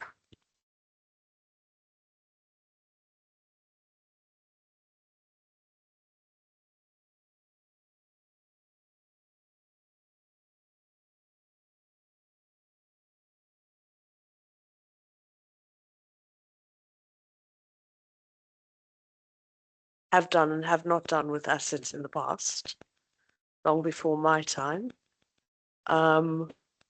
possibly in your time, Isidoris, where we have disposed of community assets. And what that has meant is that in actual fact, we don't have a civic centre at the moment. The civic centre just across and down the road is the only civic centre left. It's the only town hall. All our other town halls were, as you know, Isidoris, disposed of. It also is a grade 2 listed building. It was riddled with asbestos. We had a duty to fix it. It was extremely expensive. The decision was to build an office block on the car park so that we would release a number of office buildings and that we have across the borough that are not fit for purpose. They would be very, very expensive for us to upgrade them. They're not fit for purpose. And the business case is that releasing those buildings for some other way of using them, or again, looking at them in terms of assets or whether we need to hold on to them. The business case of the Civic Centre is to release those buildings. So the borrowing for the Civic Centre is not dead borrowing, if I can explain it as that. There is a business case, and there was a business case behind that. And I just wanted to make that point clear in terms of the narrative around the Civic Centre and what is happening there. I'm very pleased that in actual fact, subsequent to the decision to build that on the back, which is what caused the price to go up considerably from the original decision, which was just to fix the building, they've kept pretty much within budget, and they have actually had to re-engineer to make sure that it keeps within budget. So that is being very closely monitored. Thank you. Thank you, Councillor. Cabinet member. Okay, so I got Councillor Mason and then I got Councillor Rossetti. Okay. Whatever the picture is, we have to say we are an extremely high risk time, both because of what's happening worldwide, what's happening to oil, what's happening to energy supplies, and what's happening also to international trade. whether we like it or not to do with whether we decide to do something with the civic centre or not, or whatever. There are some variables that we're able to mitigate against. One of them we mentioned earlier on, before Councillor Carlin came in, which was the commercial property audit update, that we still don't have that on track. So knowing what assets we've got has to be a really high, something that we do, you know, top of the pile kind of thing, because otherwise, if we do come to the position where we have to decide whether we borrow more money or whether we get rid of some assets which are not needed, then of course we get rid of the assets we don't need, but of course we don't get rid of the assets we do. So I think it's kind of a little bit of a circular argument, but that what we do need to do is recognise that height of the issues that we're facing, the high risk. And for that end, I think that this committee will need more regular updated reports about the position that we're in, so that they're aware of where the risks lie, and that the report that's sent to this committee should include something around the level of risk, how that's changed over the period, so that people can make informed decisions. Thank you. You want to comment? Can I just very briefly, I mean, comments are absolutely noted, and I know we've got the risk item later on the agenda. I think, you know, one for Minesh and I to pick up. So, you know, that is a perfect opportunity, you know, that you receive that risk register, I think almost at every meeting. You know, so let us take that away, because that is the place to make sure that you as an audit committee have visibility, not just on the risks that we've talked about here, but actually the whole array of risks, particularly around our financial sustainability. So I think that will ensure that you do get the regular update, and then possibly some deep dives into particular areas that you might want to do on the back of the risk register conversation. Thank you, Tyrone. So I think Minesh has a report on that in terms of the risk, which is identified in the report itself. Councillor Rossetti.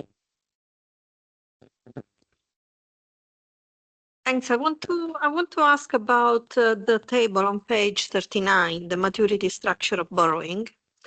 And I just did a quick summation, and effectively in terms of maturity structure, 56% of the borrowing is between under 12 months and 10 years.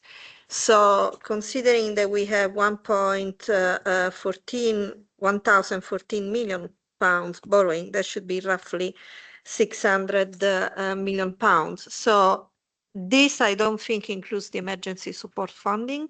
So are we in a position to reassure that we are able to repay this borrowing in 10 years? Because it's almost 60% of the total borrowing. If I come in first of all, and almost on the latter part, and Sam, I don't know if you want to say something about the maturity and kind of the advice that we get from our Treasury advisors. So in terms of the borrowing costs, they have been factored into our medium-term financial strategy, which is only over a 5-year period.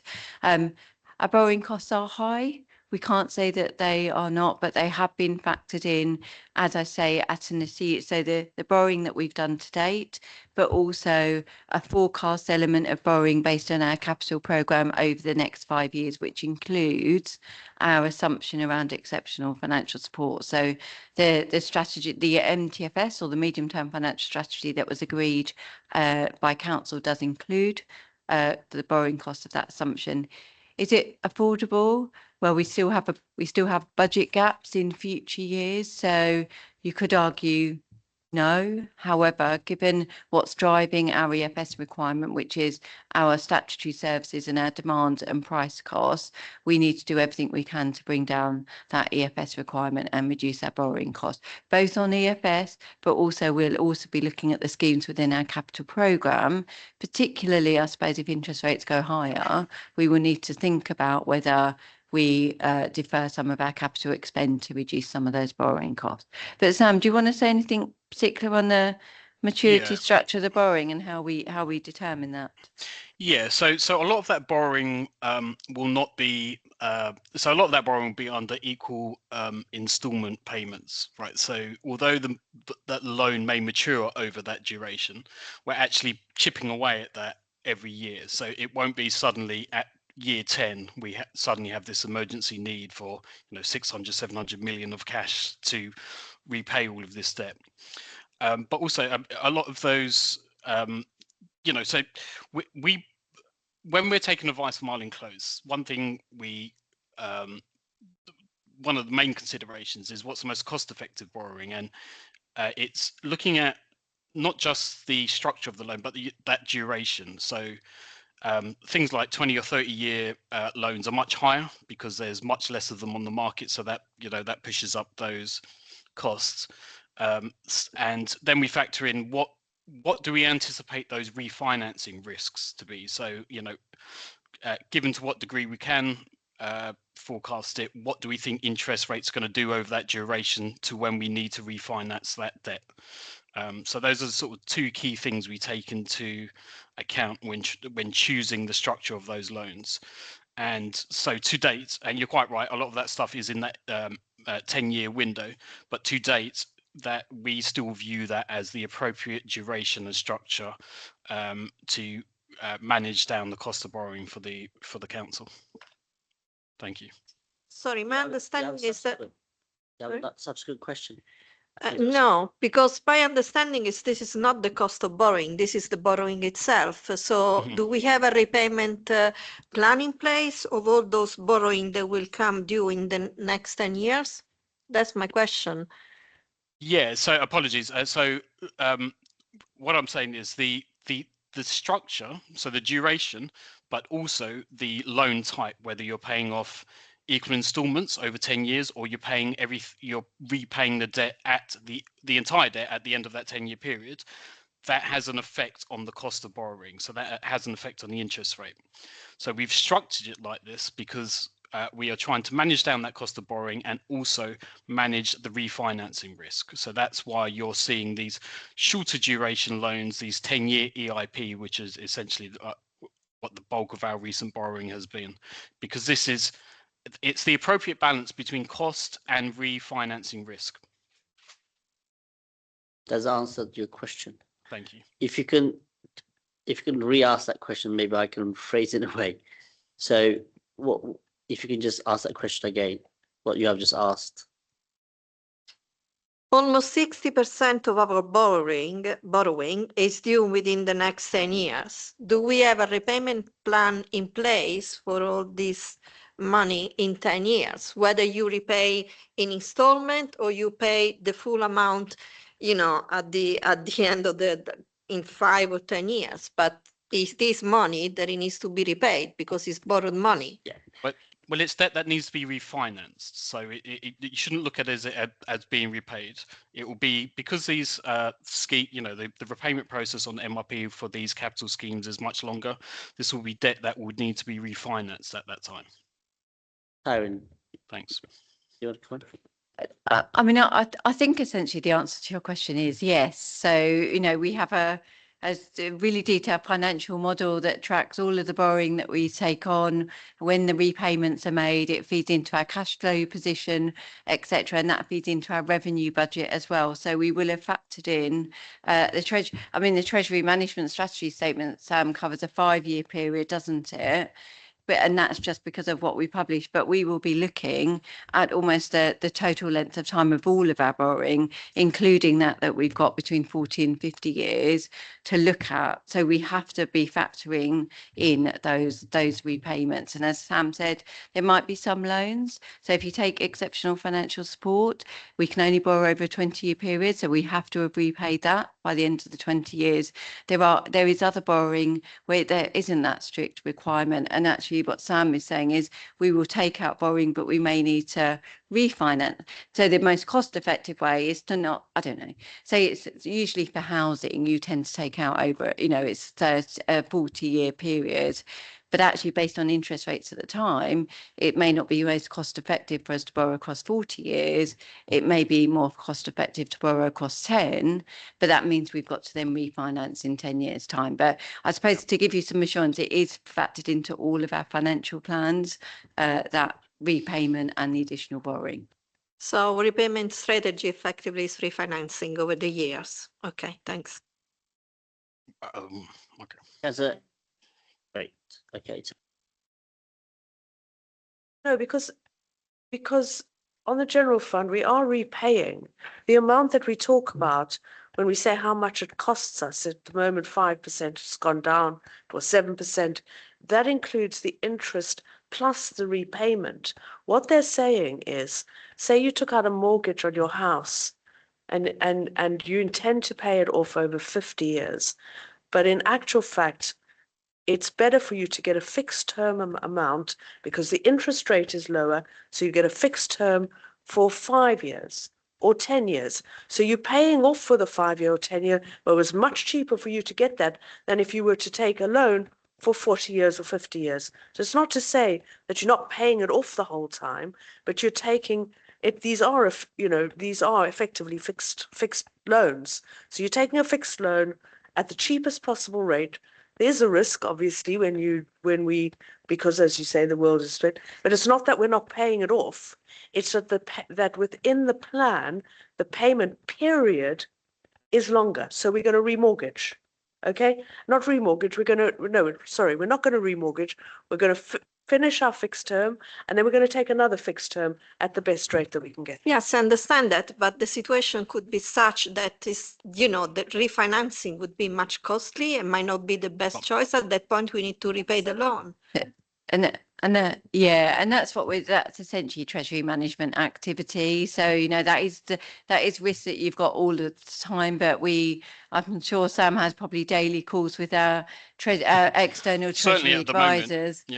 So we have daily calls with them, and we take their advice on, is it better to do a long-term fixed rate, a short-term fixed rate? They will have better insight to the market and the future forecast. It's probably extremely difficult for them at the moment, but we would never, it's not based on our own judgment, it's based on the advice of the advisors. Okay.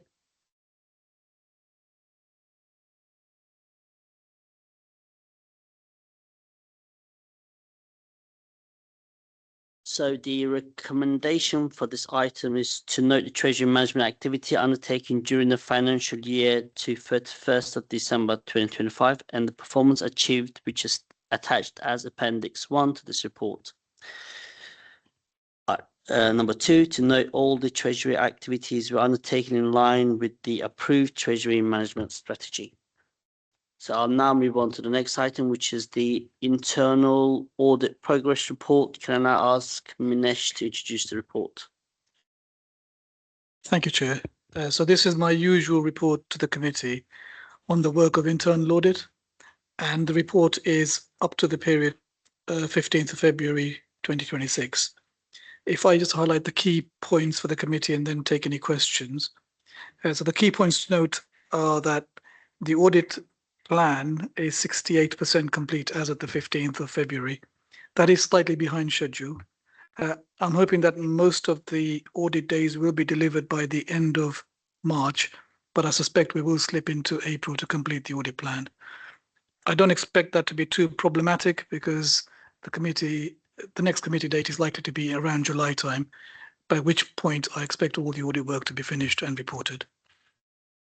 The second area I would highlight is in respect of follow-up.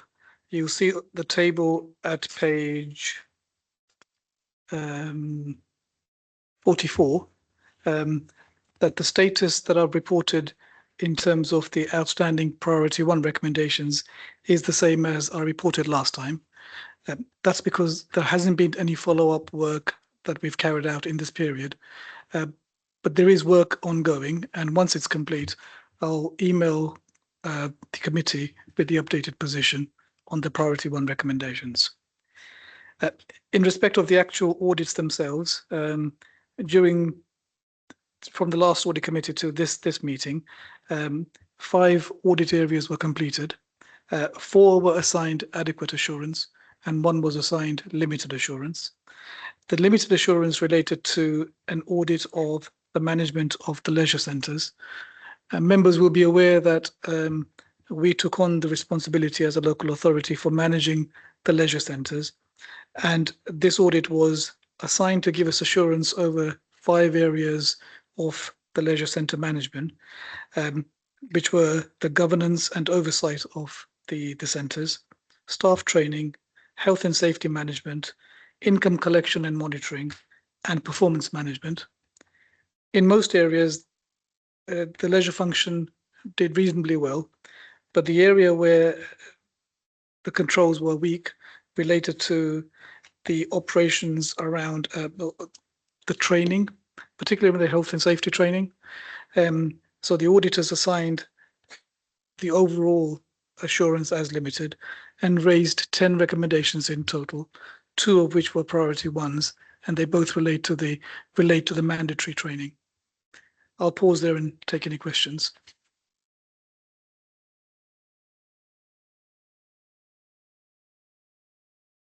Thanks, Vignesh. I want to ask one of the points that were made in the report for the leisure centres about lack of evidence to confirm adherence to schedule inspection across both leisure sites.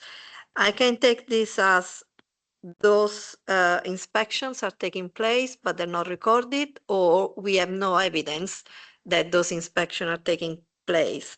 And I think this would be quite serious. So I'm not clear if one of those recommendations, one or more recommendations, are addressing the issue about the scheduled inspection or not. So I wonder if you can confirm. Thanks. Yes, thank you, Councillor Rossetti. So the question really is around the evidence presented to the auditors over the completion of the mandatory training and the inspection records available around that.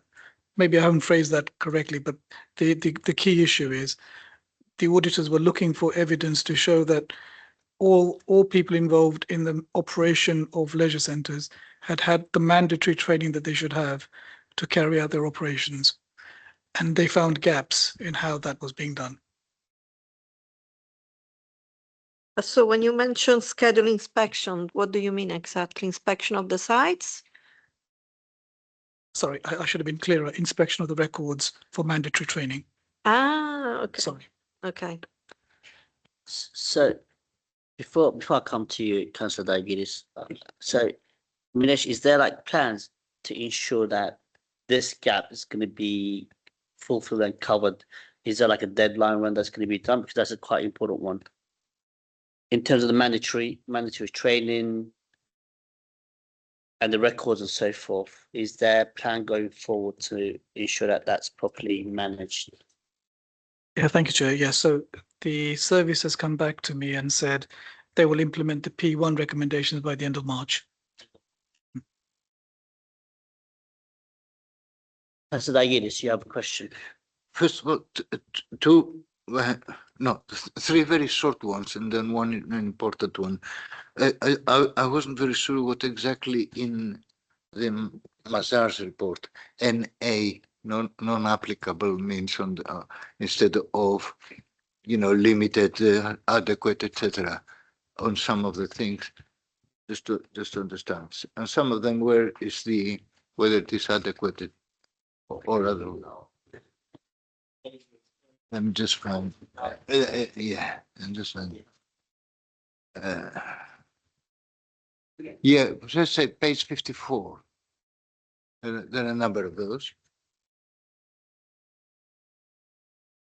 The second one is, I'm noticing one of those. It says that the start of the field work has been delayed from November to this month because of staff shortages or staff illness. I mean, that doesn't sound to me acceptable, but I mean, can you explain what exactly is there?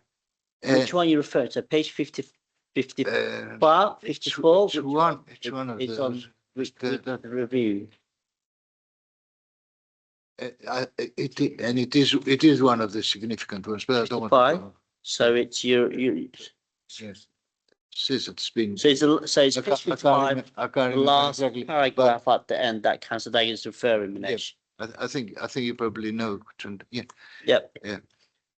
Looking at Do you looking at the performance of Mazars, etc., and how many have been completed until now, etc., it looks a bit worrying. Are we behind? And at times, is it something that we should really be worried? And yeah.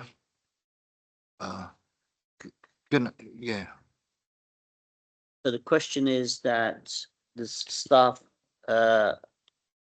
shortage. Yeah. Yep. And then the last one is on page 50 on the summary, early warning and common themes. That sounds like really serious. Significant gaps in governance and documentation, unsigned contracts, missing contractual roles in HCBS contract management, outdated, uncontrolled policy documents in council tax, critical operational documents being held on personal accounts within leisure services, and these recurring weaknesses indicating that core governance frameworks are still not consistently embedded. And then the next one is even worse, actually.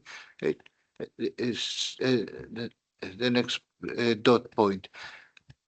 HBS contracts award, council tax identified cases where exemptions lacked supporting evidence, risking revenue leakage and inconsistent application of policy.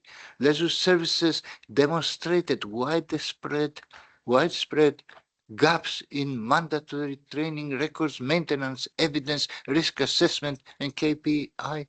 What is going on? That sounds really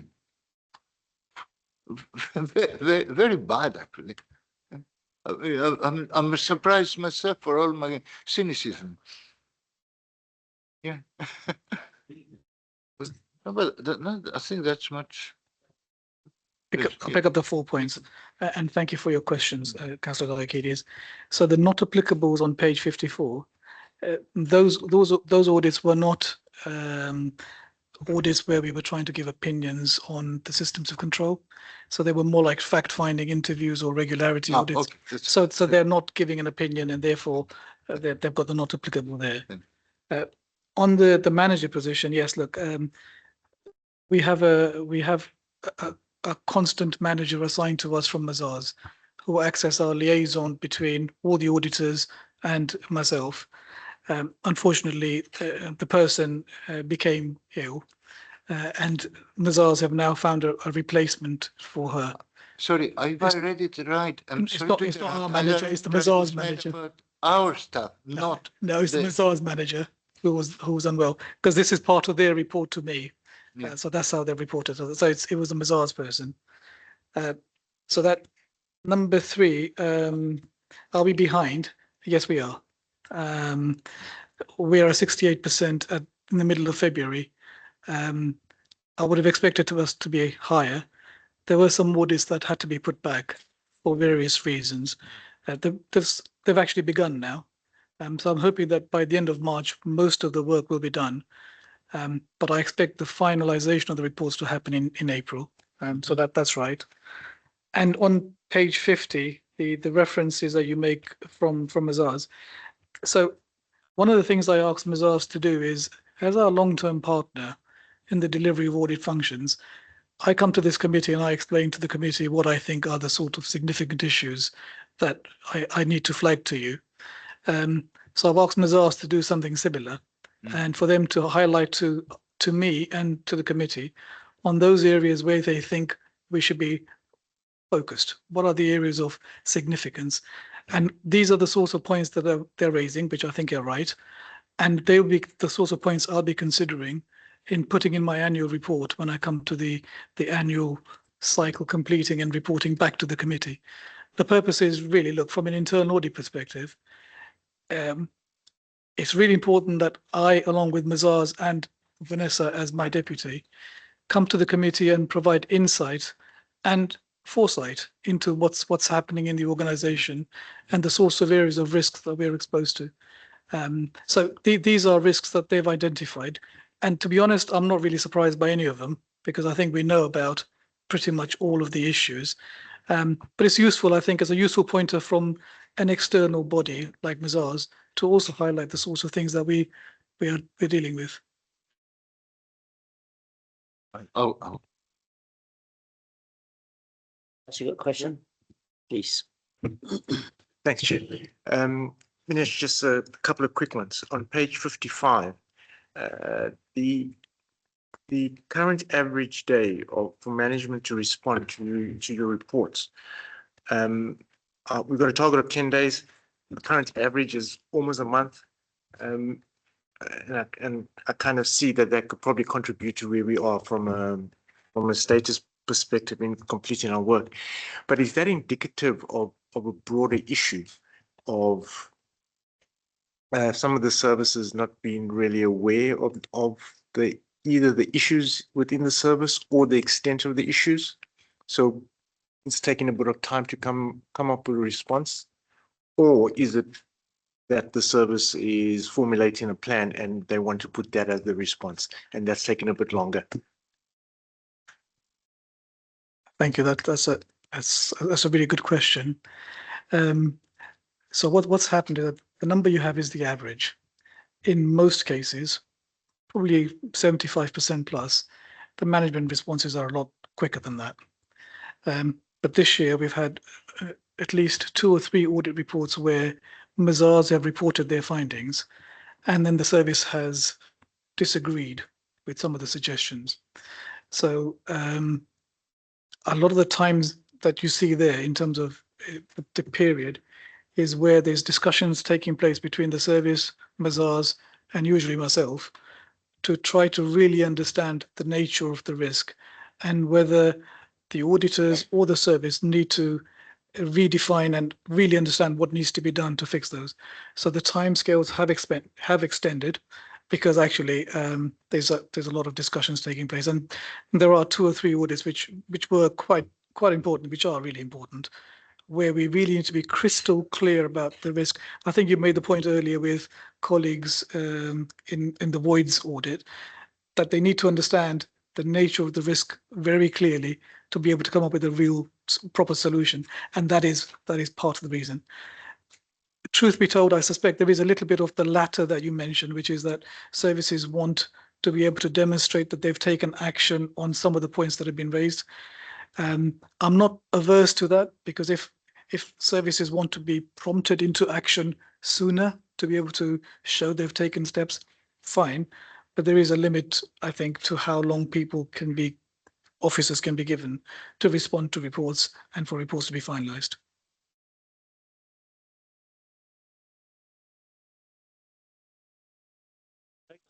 I should have done it all in one. My apologies. It's just on the, and I think Councillor raised it earlier around the maintenance contract. I can't marry the conclusion of adequate assurance with the high priority findings. So when we have instances, I mean, this is one contract that we've reviewed, right? In this audit, page 60.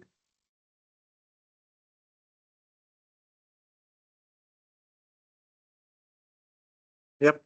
So I'm struggling to marry the adequate assurance conclusion with some of those findings. I mean, if we have contracts that are unsigned, I question the basis of how we're making payments. I question the basis of how we're monitoring performance of the supplier. And then to add on to that, we have a potential of not following our procurement regulations without documenting the reasons for the exceptions or the waiver. So I guess I'm struggling to marry how we get to adequate assurance if that audit is based on one supplier. I think the reason for the adequate level of assurance is because the recommendations are all in priority 2 space. Notwithstanding the comments that you made in terms of the high priority findings, they've all been classed as medium risk. Had any of those been priority one, I think you would have had a limited assurance. Guess in that case, then can you give me a sense of the value of the contract? £40,000. The board, the HCBS board raised the same comment about this. There's an element of the different objectives. Obviously, these are sort of exception reports and flag sort of, but the audit looks at a wider range of objectives around the service.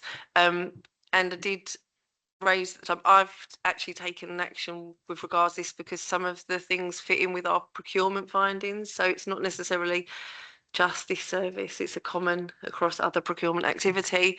And I did reassure the HCBS board that the Mazars are reporting there's no signed contracts and dated, but throughout the audit, there is within the HPCS system, there were terms and conditions agreed by both the contractor and the council, which constitutes a contract, and money was paid against that. So there were issues around how it was procured, but in terms of the sort of service delivery, the quality, the inspections on the work, you know, the value, yeah, that's how it sort of tipped into the adequate assurance.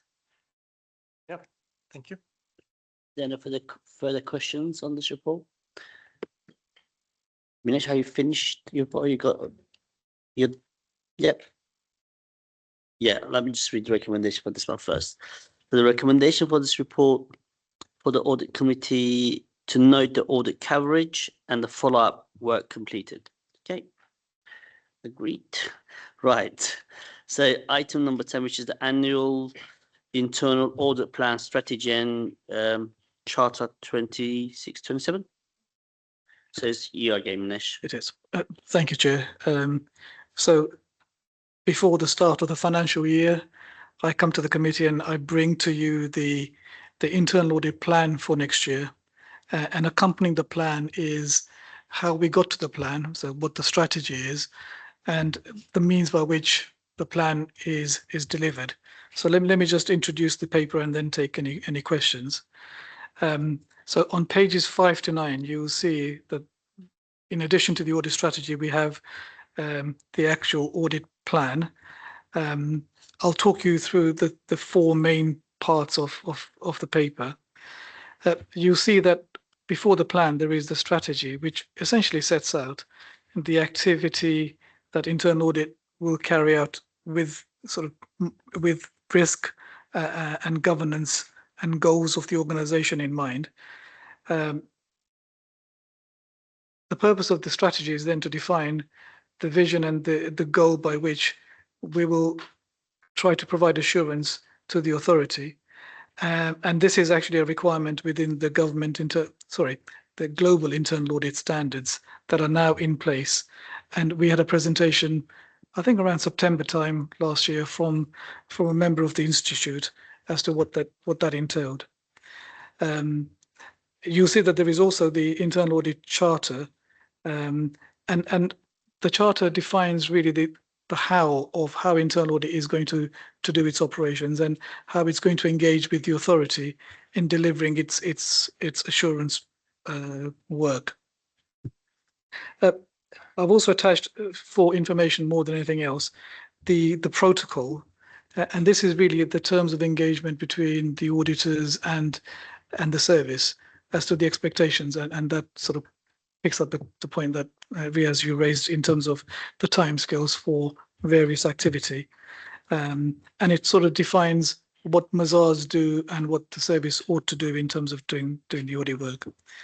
And then finally, just to try to get a level of assurance, I've mapped the risks, the corporate risks we have at the moment with the internal audit work that's planned to give the committee an oversight of the areas where internal audit is going to provide assurance and also where it's not providing any assurance. So you can see that in totality.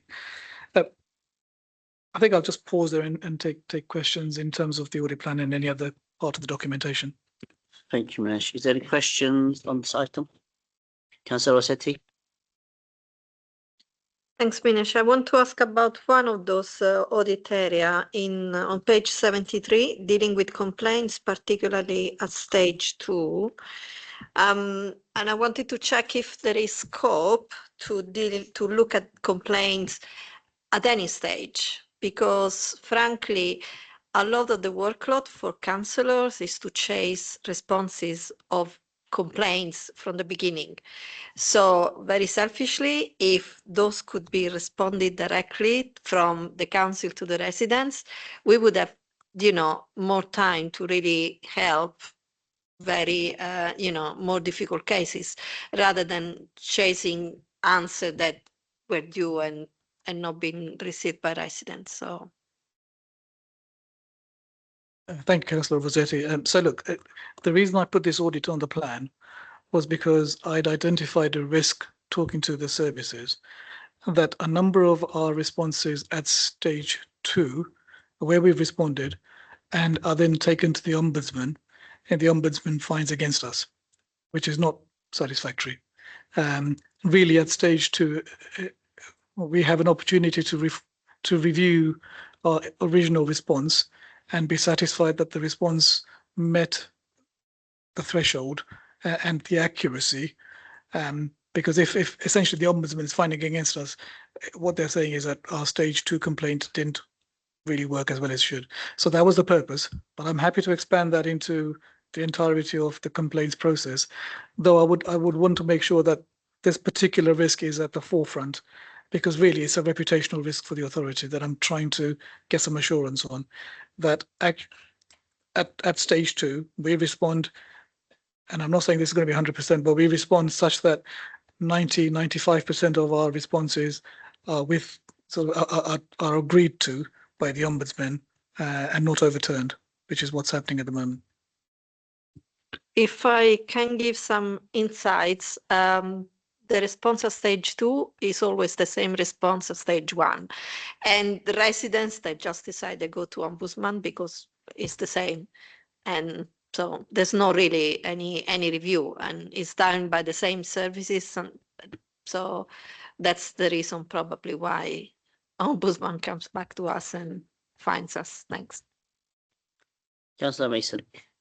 Thank you. In a way, it's a bit tangential to that, which is that one of the issues at the moment, well, not just at the moment, one of the big issues is that people make a complaint or people are unhappy with something and there is nowhere for them to take that complaint to, because the advice services are very weak in the borough.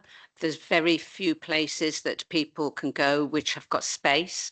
So I've got 3 cases at the moment I'm dealing with, and we cannot find a lawyer, a solicitor or an advice worker to take the case because all the services are full. So people get a letter which they don't understand because it's in legalese, and they then make a complaint and they get another letter in legalese, and then some people attempt to go to court themselves, and of course they've got the borough's legal services against them, so they've got no hope, and on it goes. Instead, if at stage 1, as my friend here has said, dealing with complaints, if there had been somebody with a listening ear, somebody who could have helped them to problem solve in the first place, then the rest of that action would not have been taken. The council would not lose money in time and costs of legal expenses, and a resolution would be found much more quickly. I'm not saying in every case, but I think probably of all the cases that I see, and I have got a legal background, so I kind of understand what's going on from both sides. But when I look at it, I'd say that at least 50% of the cases I see, which is high, could have been resolved earlier. The person would be willing to resolve them earlier, but frankly has got a clue about what's going on until it gets to a desperate stage. And then, we as a council have spent a lot of money, goes to the Ombudsman, and we spend even more money. So what I'm saying is, can we have access to advice and support as one of the, I don't know quite where it fits, but as one of the auditing features, so that we know what's going on in the borough around that issue? Yeah, but it's not only the citizen advice bureau that we can. Engage Law Society too. It's law centre, Citizens Advice Bureau, other advice services. Charitable organisations also take up similar independent charitable organisations. So, yeah.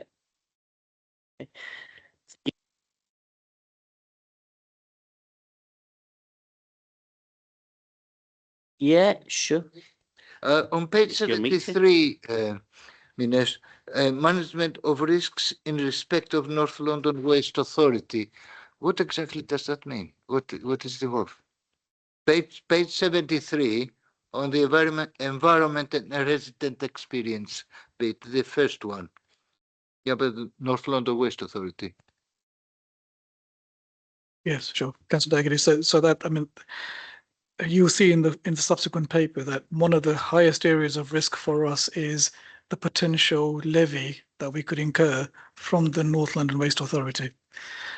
So this audit really is trying to give assurance to that risk, and it's the fact that we don't actually manage this operation.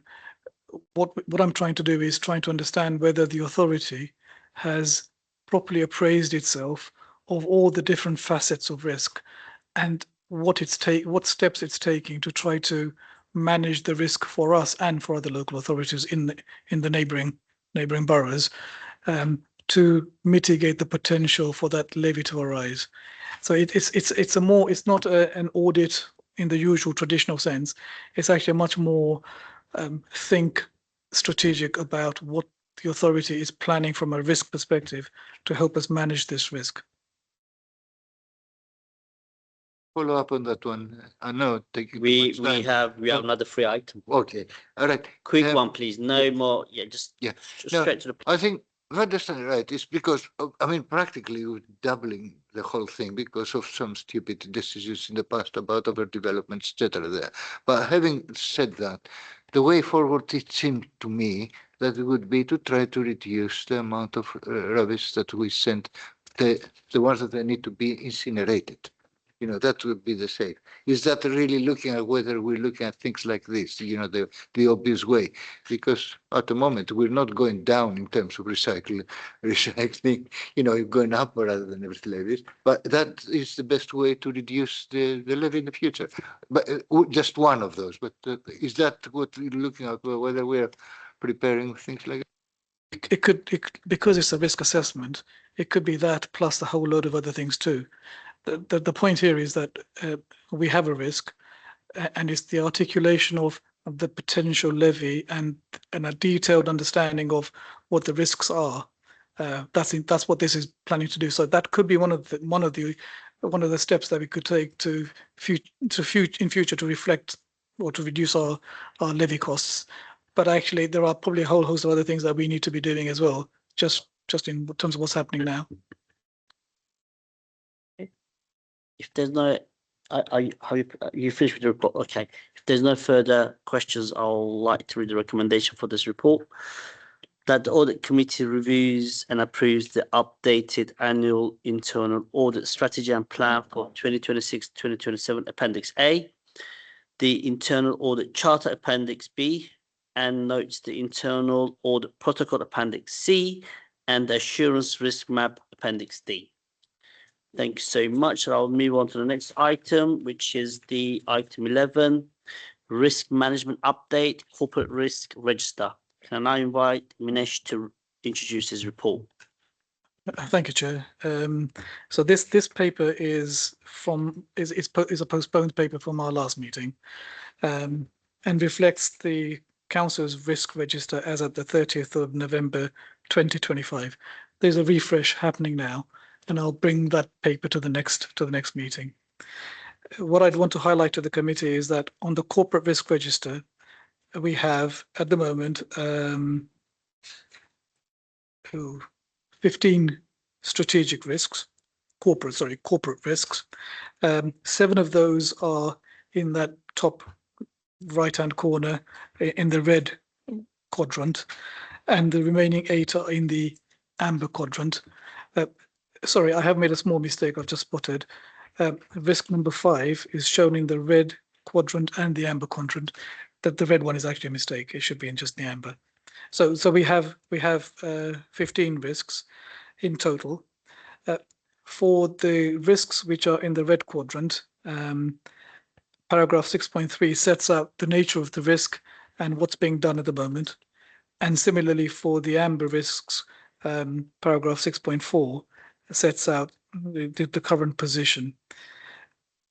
I would highlight two risks which are the most significant risks to the authority at the moment. That's risk number one, the reliance on exceptional financial support. And the other risk is the increase in North London Waste Authority levy. Both of these risks have high residual current risk, but also with a number of other actions that are planned to be taken, the future risk is also anticipated to be at the top end. So even by taking additional action, the authority is still going to be exposed quite significantly to these risks, which I think is worth noting for the committee.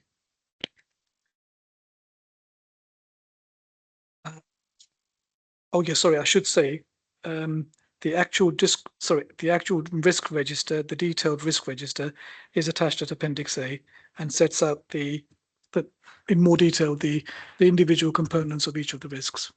I'll pause there and take any questions, Chair. Do we have any questions on this item? So Minesh, so I just got a quick question. So the high risk about the financial exceptional support and the increase of North London Waste Authority is, so I guess that's also relates to the finances, right? The increased cost. We talked about the dependent inflation rate for the exceptional financial support. Does that also apply for the North London Waste Authority? How's that going to be? Because what's the increase that you're predicting? So a number of local authorities who use the North London Waste Authority, yes, so that they are potentially exposed to a financial risk of the levy being a lot higher than they thought, and it could be millions, potentially higher. There is a governance framework now set up to try to understand how it is that the North London Waste Authority has got to the position it has, and the potential exposure that each local authority has in respect of that. So that there's more work being done there, but it goes back to the question that Councillor Diakidis asked in terms of the plan. The intention is to try to use the audit process to try to really understand the detail and see what we can do about managing the risk. I think that's really important, but equally we are part of this organisation, and the risk is that if the levy is far too high, what's the plan B?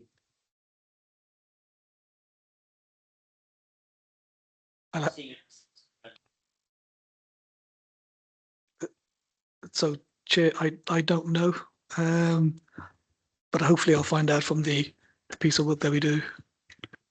I think note that down. Can I say that that's important because I used to be on the board of that thing. I think that we are also jointly liable if it goes bust, if it goes in a big. Yeah, this is a huge risk. So is it about If I could just come in briefly. So the particular risk here, when we highlighted it within our budget report, but we're talking about kind of 4 to 5 years down the line, is in relation to the new energy facility that's being built, of which NLWA is responsible for. So, look, we're subject to potential increases in the levy year on year in line with inflation, etc., kind of increased cost, business as usual. But the particular risk that we've highlighted, and I know a number of the other boroughs have, is around the development of the new facility that is, I want to say it's just over the border in Enfield, but it's a new energy facility that is being to replace the current facility, which is ageing and going out of service. Thanks. Councillor Brennan. I was just looking at your cost control over the housing delivery programme that you've got in the top, in number 1 as being in danger, and I was wondering if you could expand on that, what you mean by the cost. There's a danger in the cost control over the housing delivery programme. The risk. The risk. On page 91. Under 1.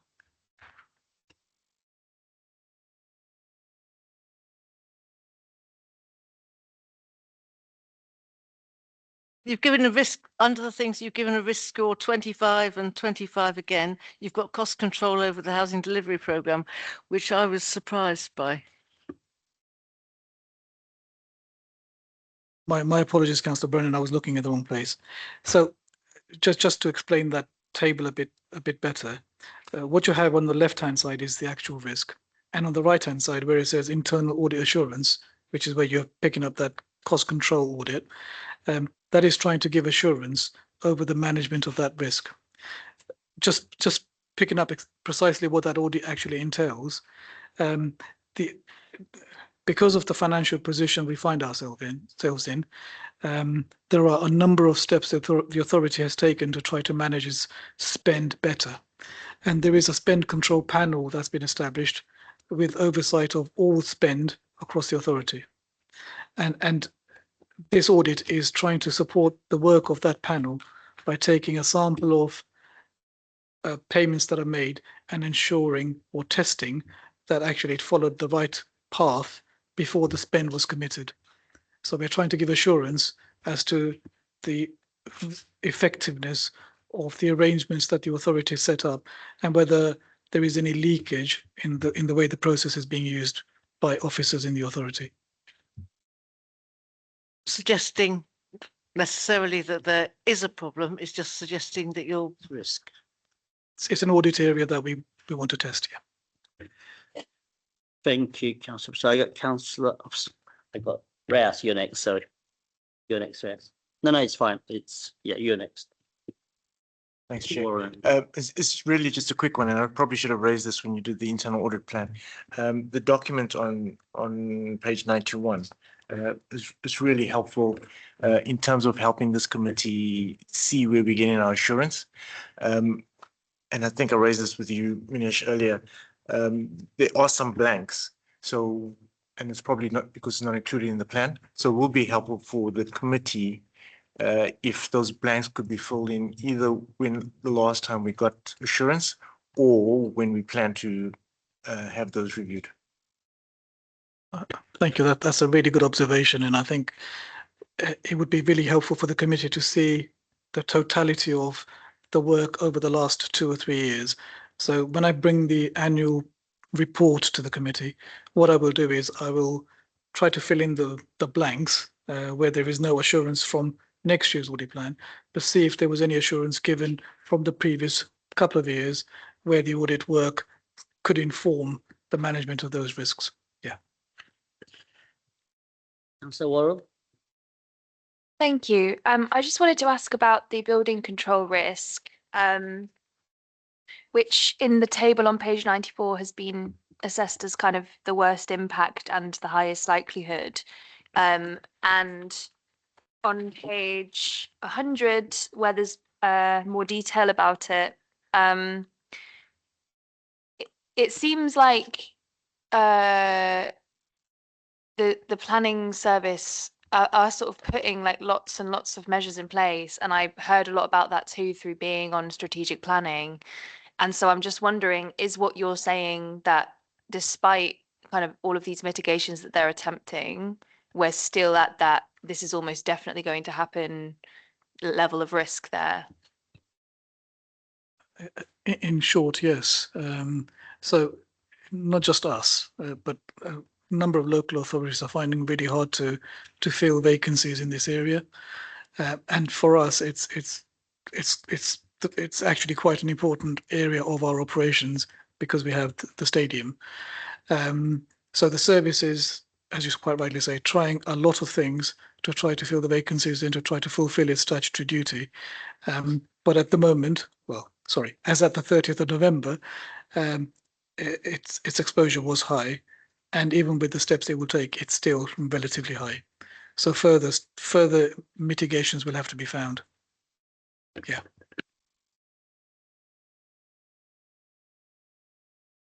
Councillor Rossetti. I was also asking about building controls because I've seen that on the risk registry there is a series of mitigation, but they are at July. So I assume that those mitigations have failed, and that's why the risk went up to 25. So I wonder if that has to be updated. But if we look at page 91, for building control, we have a current risk score 25 and future 20. So it looks like there is a sort of forecasting of this risk going down, meaning that some mitigation will be found, which seems to be sort of in contradiction to the fact that we say we increase the risk and probably it's difficult to find skills and so on. I think you're right, Councillor Vasetti. I would probably just step back a little bit and just sort of focus on the totality of the nature of risk, which is essentially that though at a sort of a granular level, the exposure has changed a little, overall it remains pretty high. So actually the exposure is high. And to be honest, actually, this particular risk is moving away from it being a risk to actually becoming an issue, because it feels like actually we just have to deal with what we have now. It's not something that we can manage through trying to find a mitigation. It actually means that we've just got to deal with what we have. So it's actually moving away from being a risk to it sort of landing.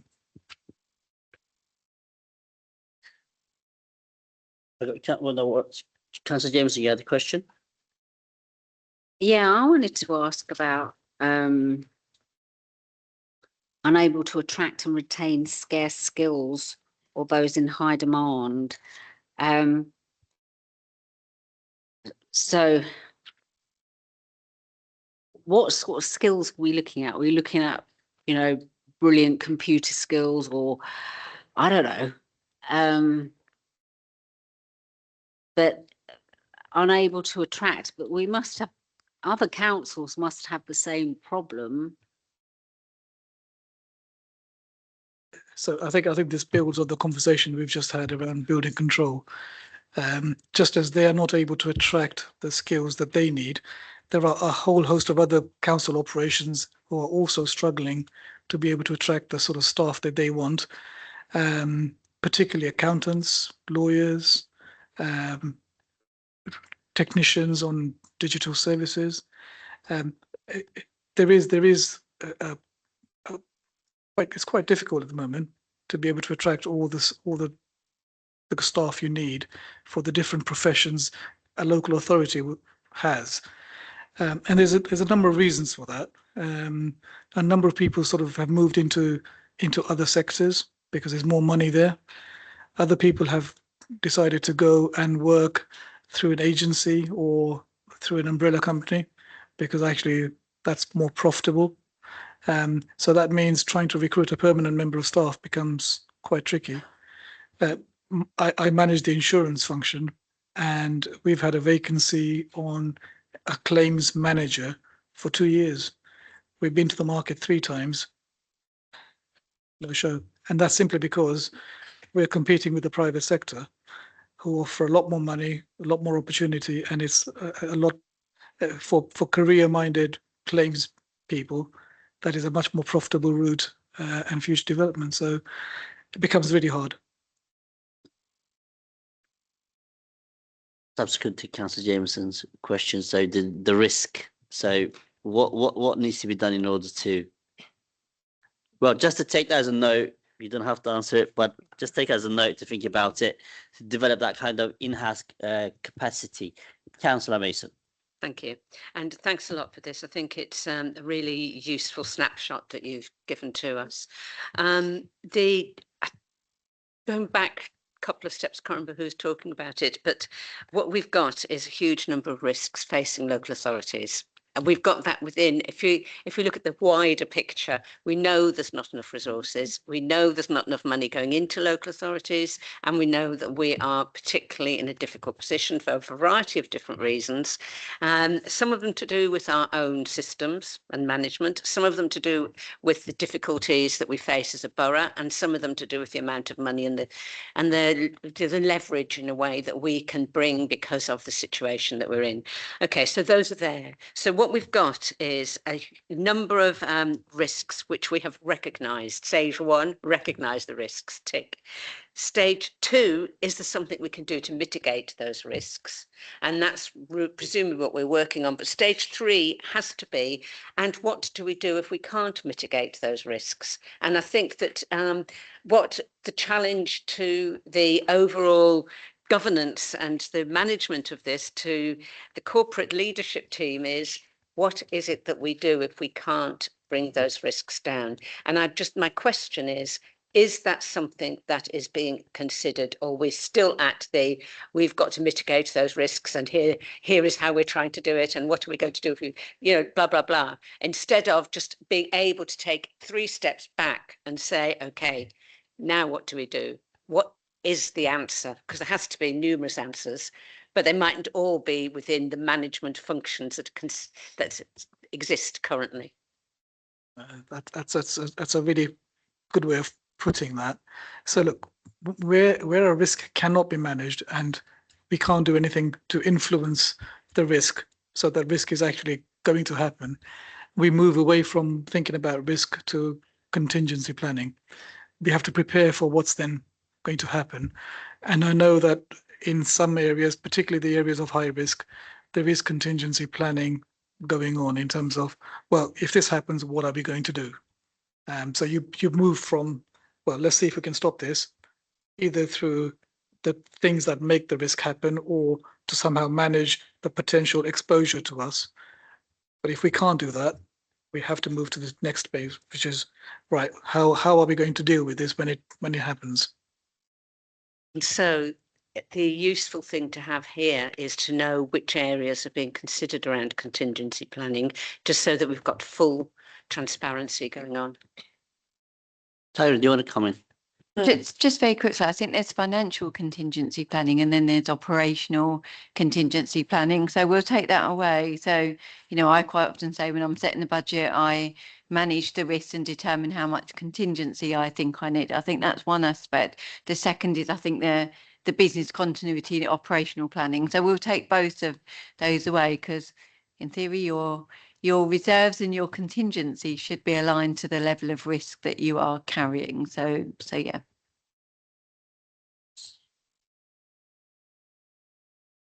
Yeah. I'm going to suspend a standing order, so he's going to go over 10 o'clock, so it's fine. You can go and ask your question.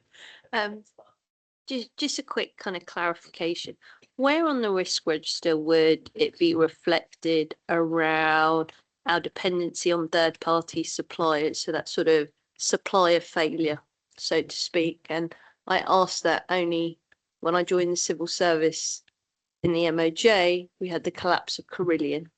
So what level of robustness do we have about managing our supplier failure? Thank you. That's a really good question. Yes. So that risk is recognized, but it's not recognized as a corporate risk. At the moment, it's a directorate level risk. So within the Finance and Resources Directorate Risk Register, it is recognized that potential risk could happen. But at this stage, its exposure is not regarded as being significant enough to warrant it being a corporate risk. But it's a good point. It could change. No, it's an interesting one. And what can I just kind of clarify? What's the threshold, or what is the determinant that means actually there is a degree of comfort around it being retained on the Finance and Resources Register rather than it being corporate register? Because my sense is, if there was a significant supplier, I can't name one, that went over, the dependency upon it, I struggle to reconcile how that wouldn't be a significant risk warranting it to be on this. Thank you. Sorry. So I think the key question is significance. Undoubtedly, we have local authority. We have had a number of failures. Suppliers have failed on schemes which are live, but none have been of that significance, thank God, to warrant sort of thinking about the corporate the corporate risk register. But like I say, it's a fluid situation, especially with the macroeconomics of what's happening now. That risk has to be one that we have to watch, and potentially it could become a corporate risk. Yeah. I mean, look, housing is a good example. So you've got all this housing stuff, and if you get one of your suppliers that goes under, how does that impact? But thank you. So before you answer that question, so I think Councillor Mason, you need to go. Is that one? But I just want to thank you for all your contributions for the past years and this year. I think this will be the last meeting, and if you're standing, best of luck. If not, best of endeavours that you will be pursuing, Councillor Mason.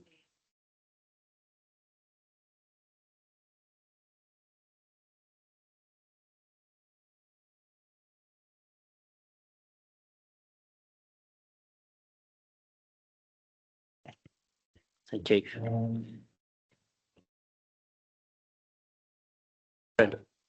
Just a one, I mean, I would just say there is no hard and fast rule as to whether it should be directorate or corporate, but I would give you the assurance. So I've got it on my risk register. I know adults have probably got it on theirs. You know, environment and resident experience might have a particular contract on there. The reason I have it on mine is because I look after procurement overall. But actually, when we have the conversation with the corporate leadership team about risk management, we often talk about the areas that are worrying us on our directorate risk registers, to then have that very honest conversation about whether it is at a scale that it needs to be escalated. So there's no like set criteria. It has to be based on a bit of a judgment call on what's happening at the time. Okay. So, Minister, I've finished presenting your report. So I guess there's no further questions on this item. So I'll read the recommendation to note the corporate risk register as at 30th of November 2025, attached at Appendix A of the report. I'll move on to the next item, which is the annual. So before I move on to the next, do move on to the next. So so I'll move on to the next item now, which is the annual governance statement 24-25 update report. But so I'm just going to ask the committee to agree that we suspend the standing order so we can hear this item. So standing order 18 in order to conclude the meeting. Is that right? Yep. Okay. So are we agreed to suspend standing order? Thank you. Is it over to you, Vanessa? Thank you, Chair. So this is page 107, an update regarding the annual governance statement that members of the committee will be familiar, having sort of approved those in recent years. It's a December position. It was deferred from the last meeting. In prior years, the committee has requested a mid-year update on the significant governance issues within the AGS. Obviously, at this time of year, the process to produce the next one, the 25-26 AGS, is commencing. Because we're at the end of that financial year now.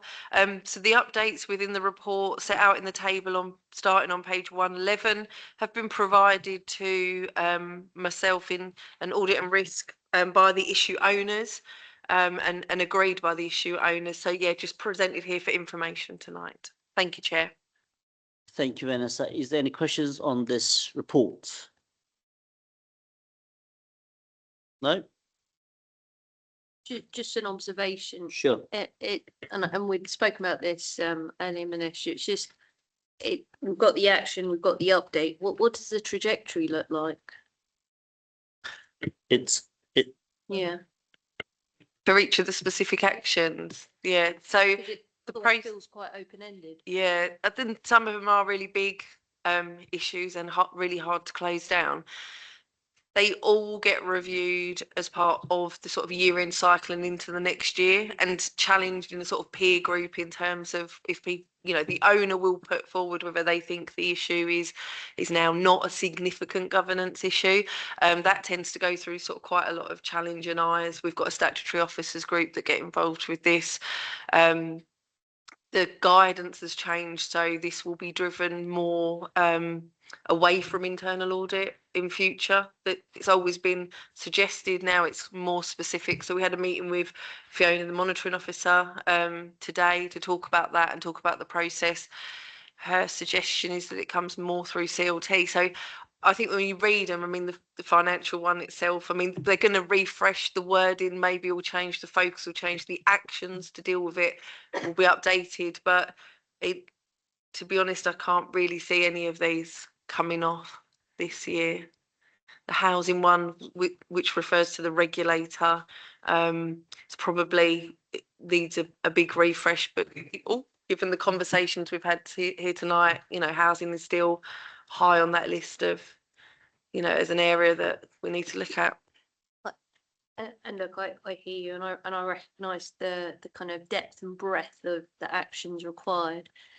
In the absence of seeing any milestones, it's very difficult to genuinely validate whether good progress has been made. So again, it's sort of, you know, down to the individuals reflecting or marking their own homework that good progress has been made. So in the absence of any milestone or target, it's difficult to substantiate that. The AGS itself does look at a target date. It includes a target date. So some have spanned more than a couple of years.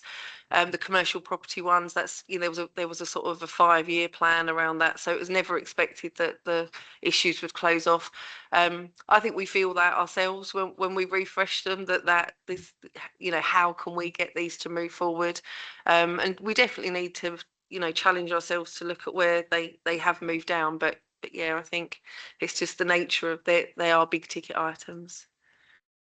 And I guess the real challenge is, if I pick this AGS from 2024, would I see material movements? And that's what I would be looking for. Okay. Okay. So, Councillor Diaguides. Just one thing that I thought that could be included here. We know that as an authority, we haven't been good at dealing with complaints in general.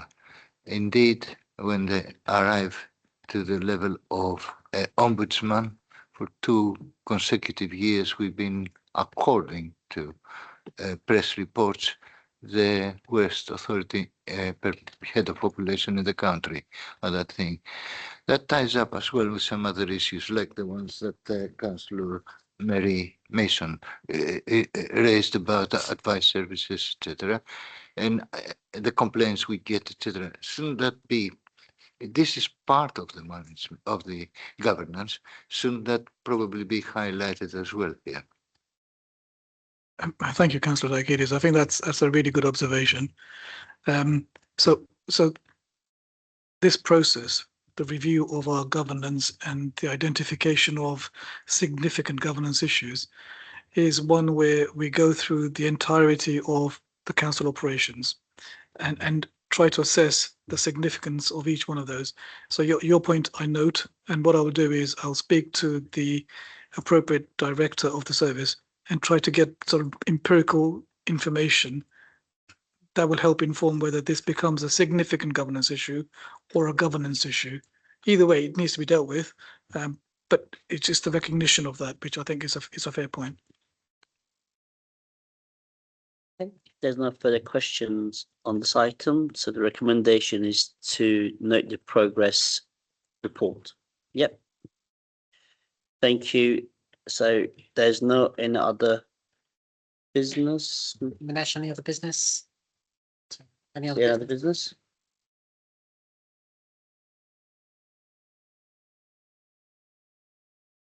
No. Vanessa, no. No, there isn't. If there's.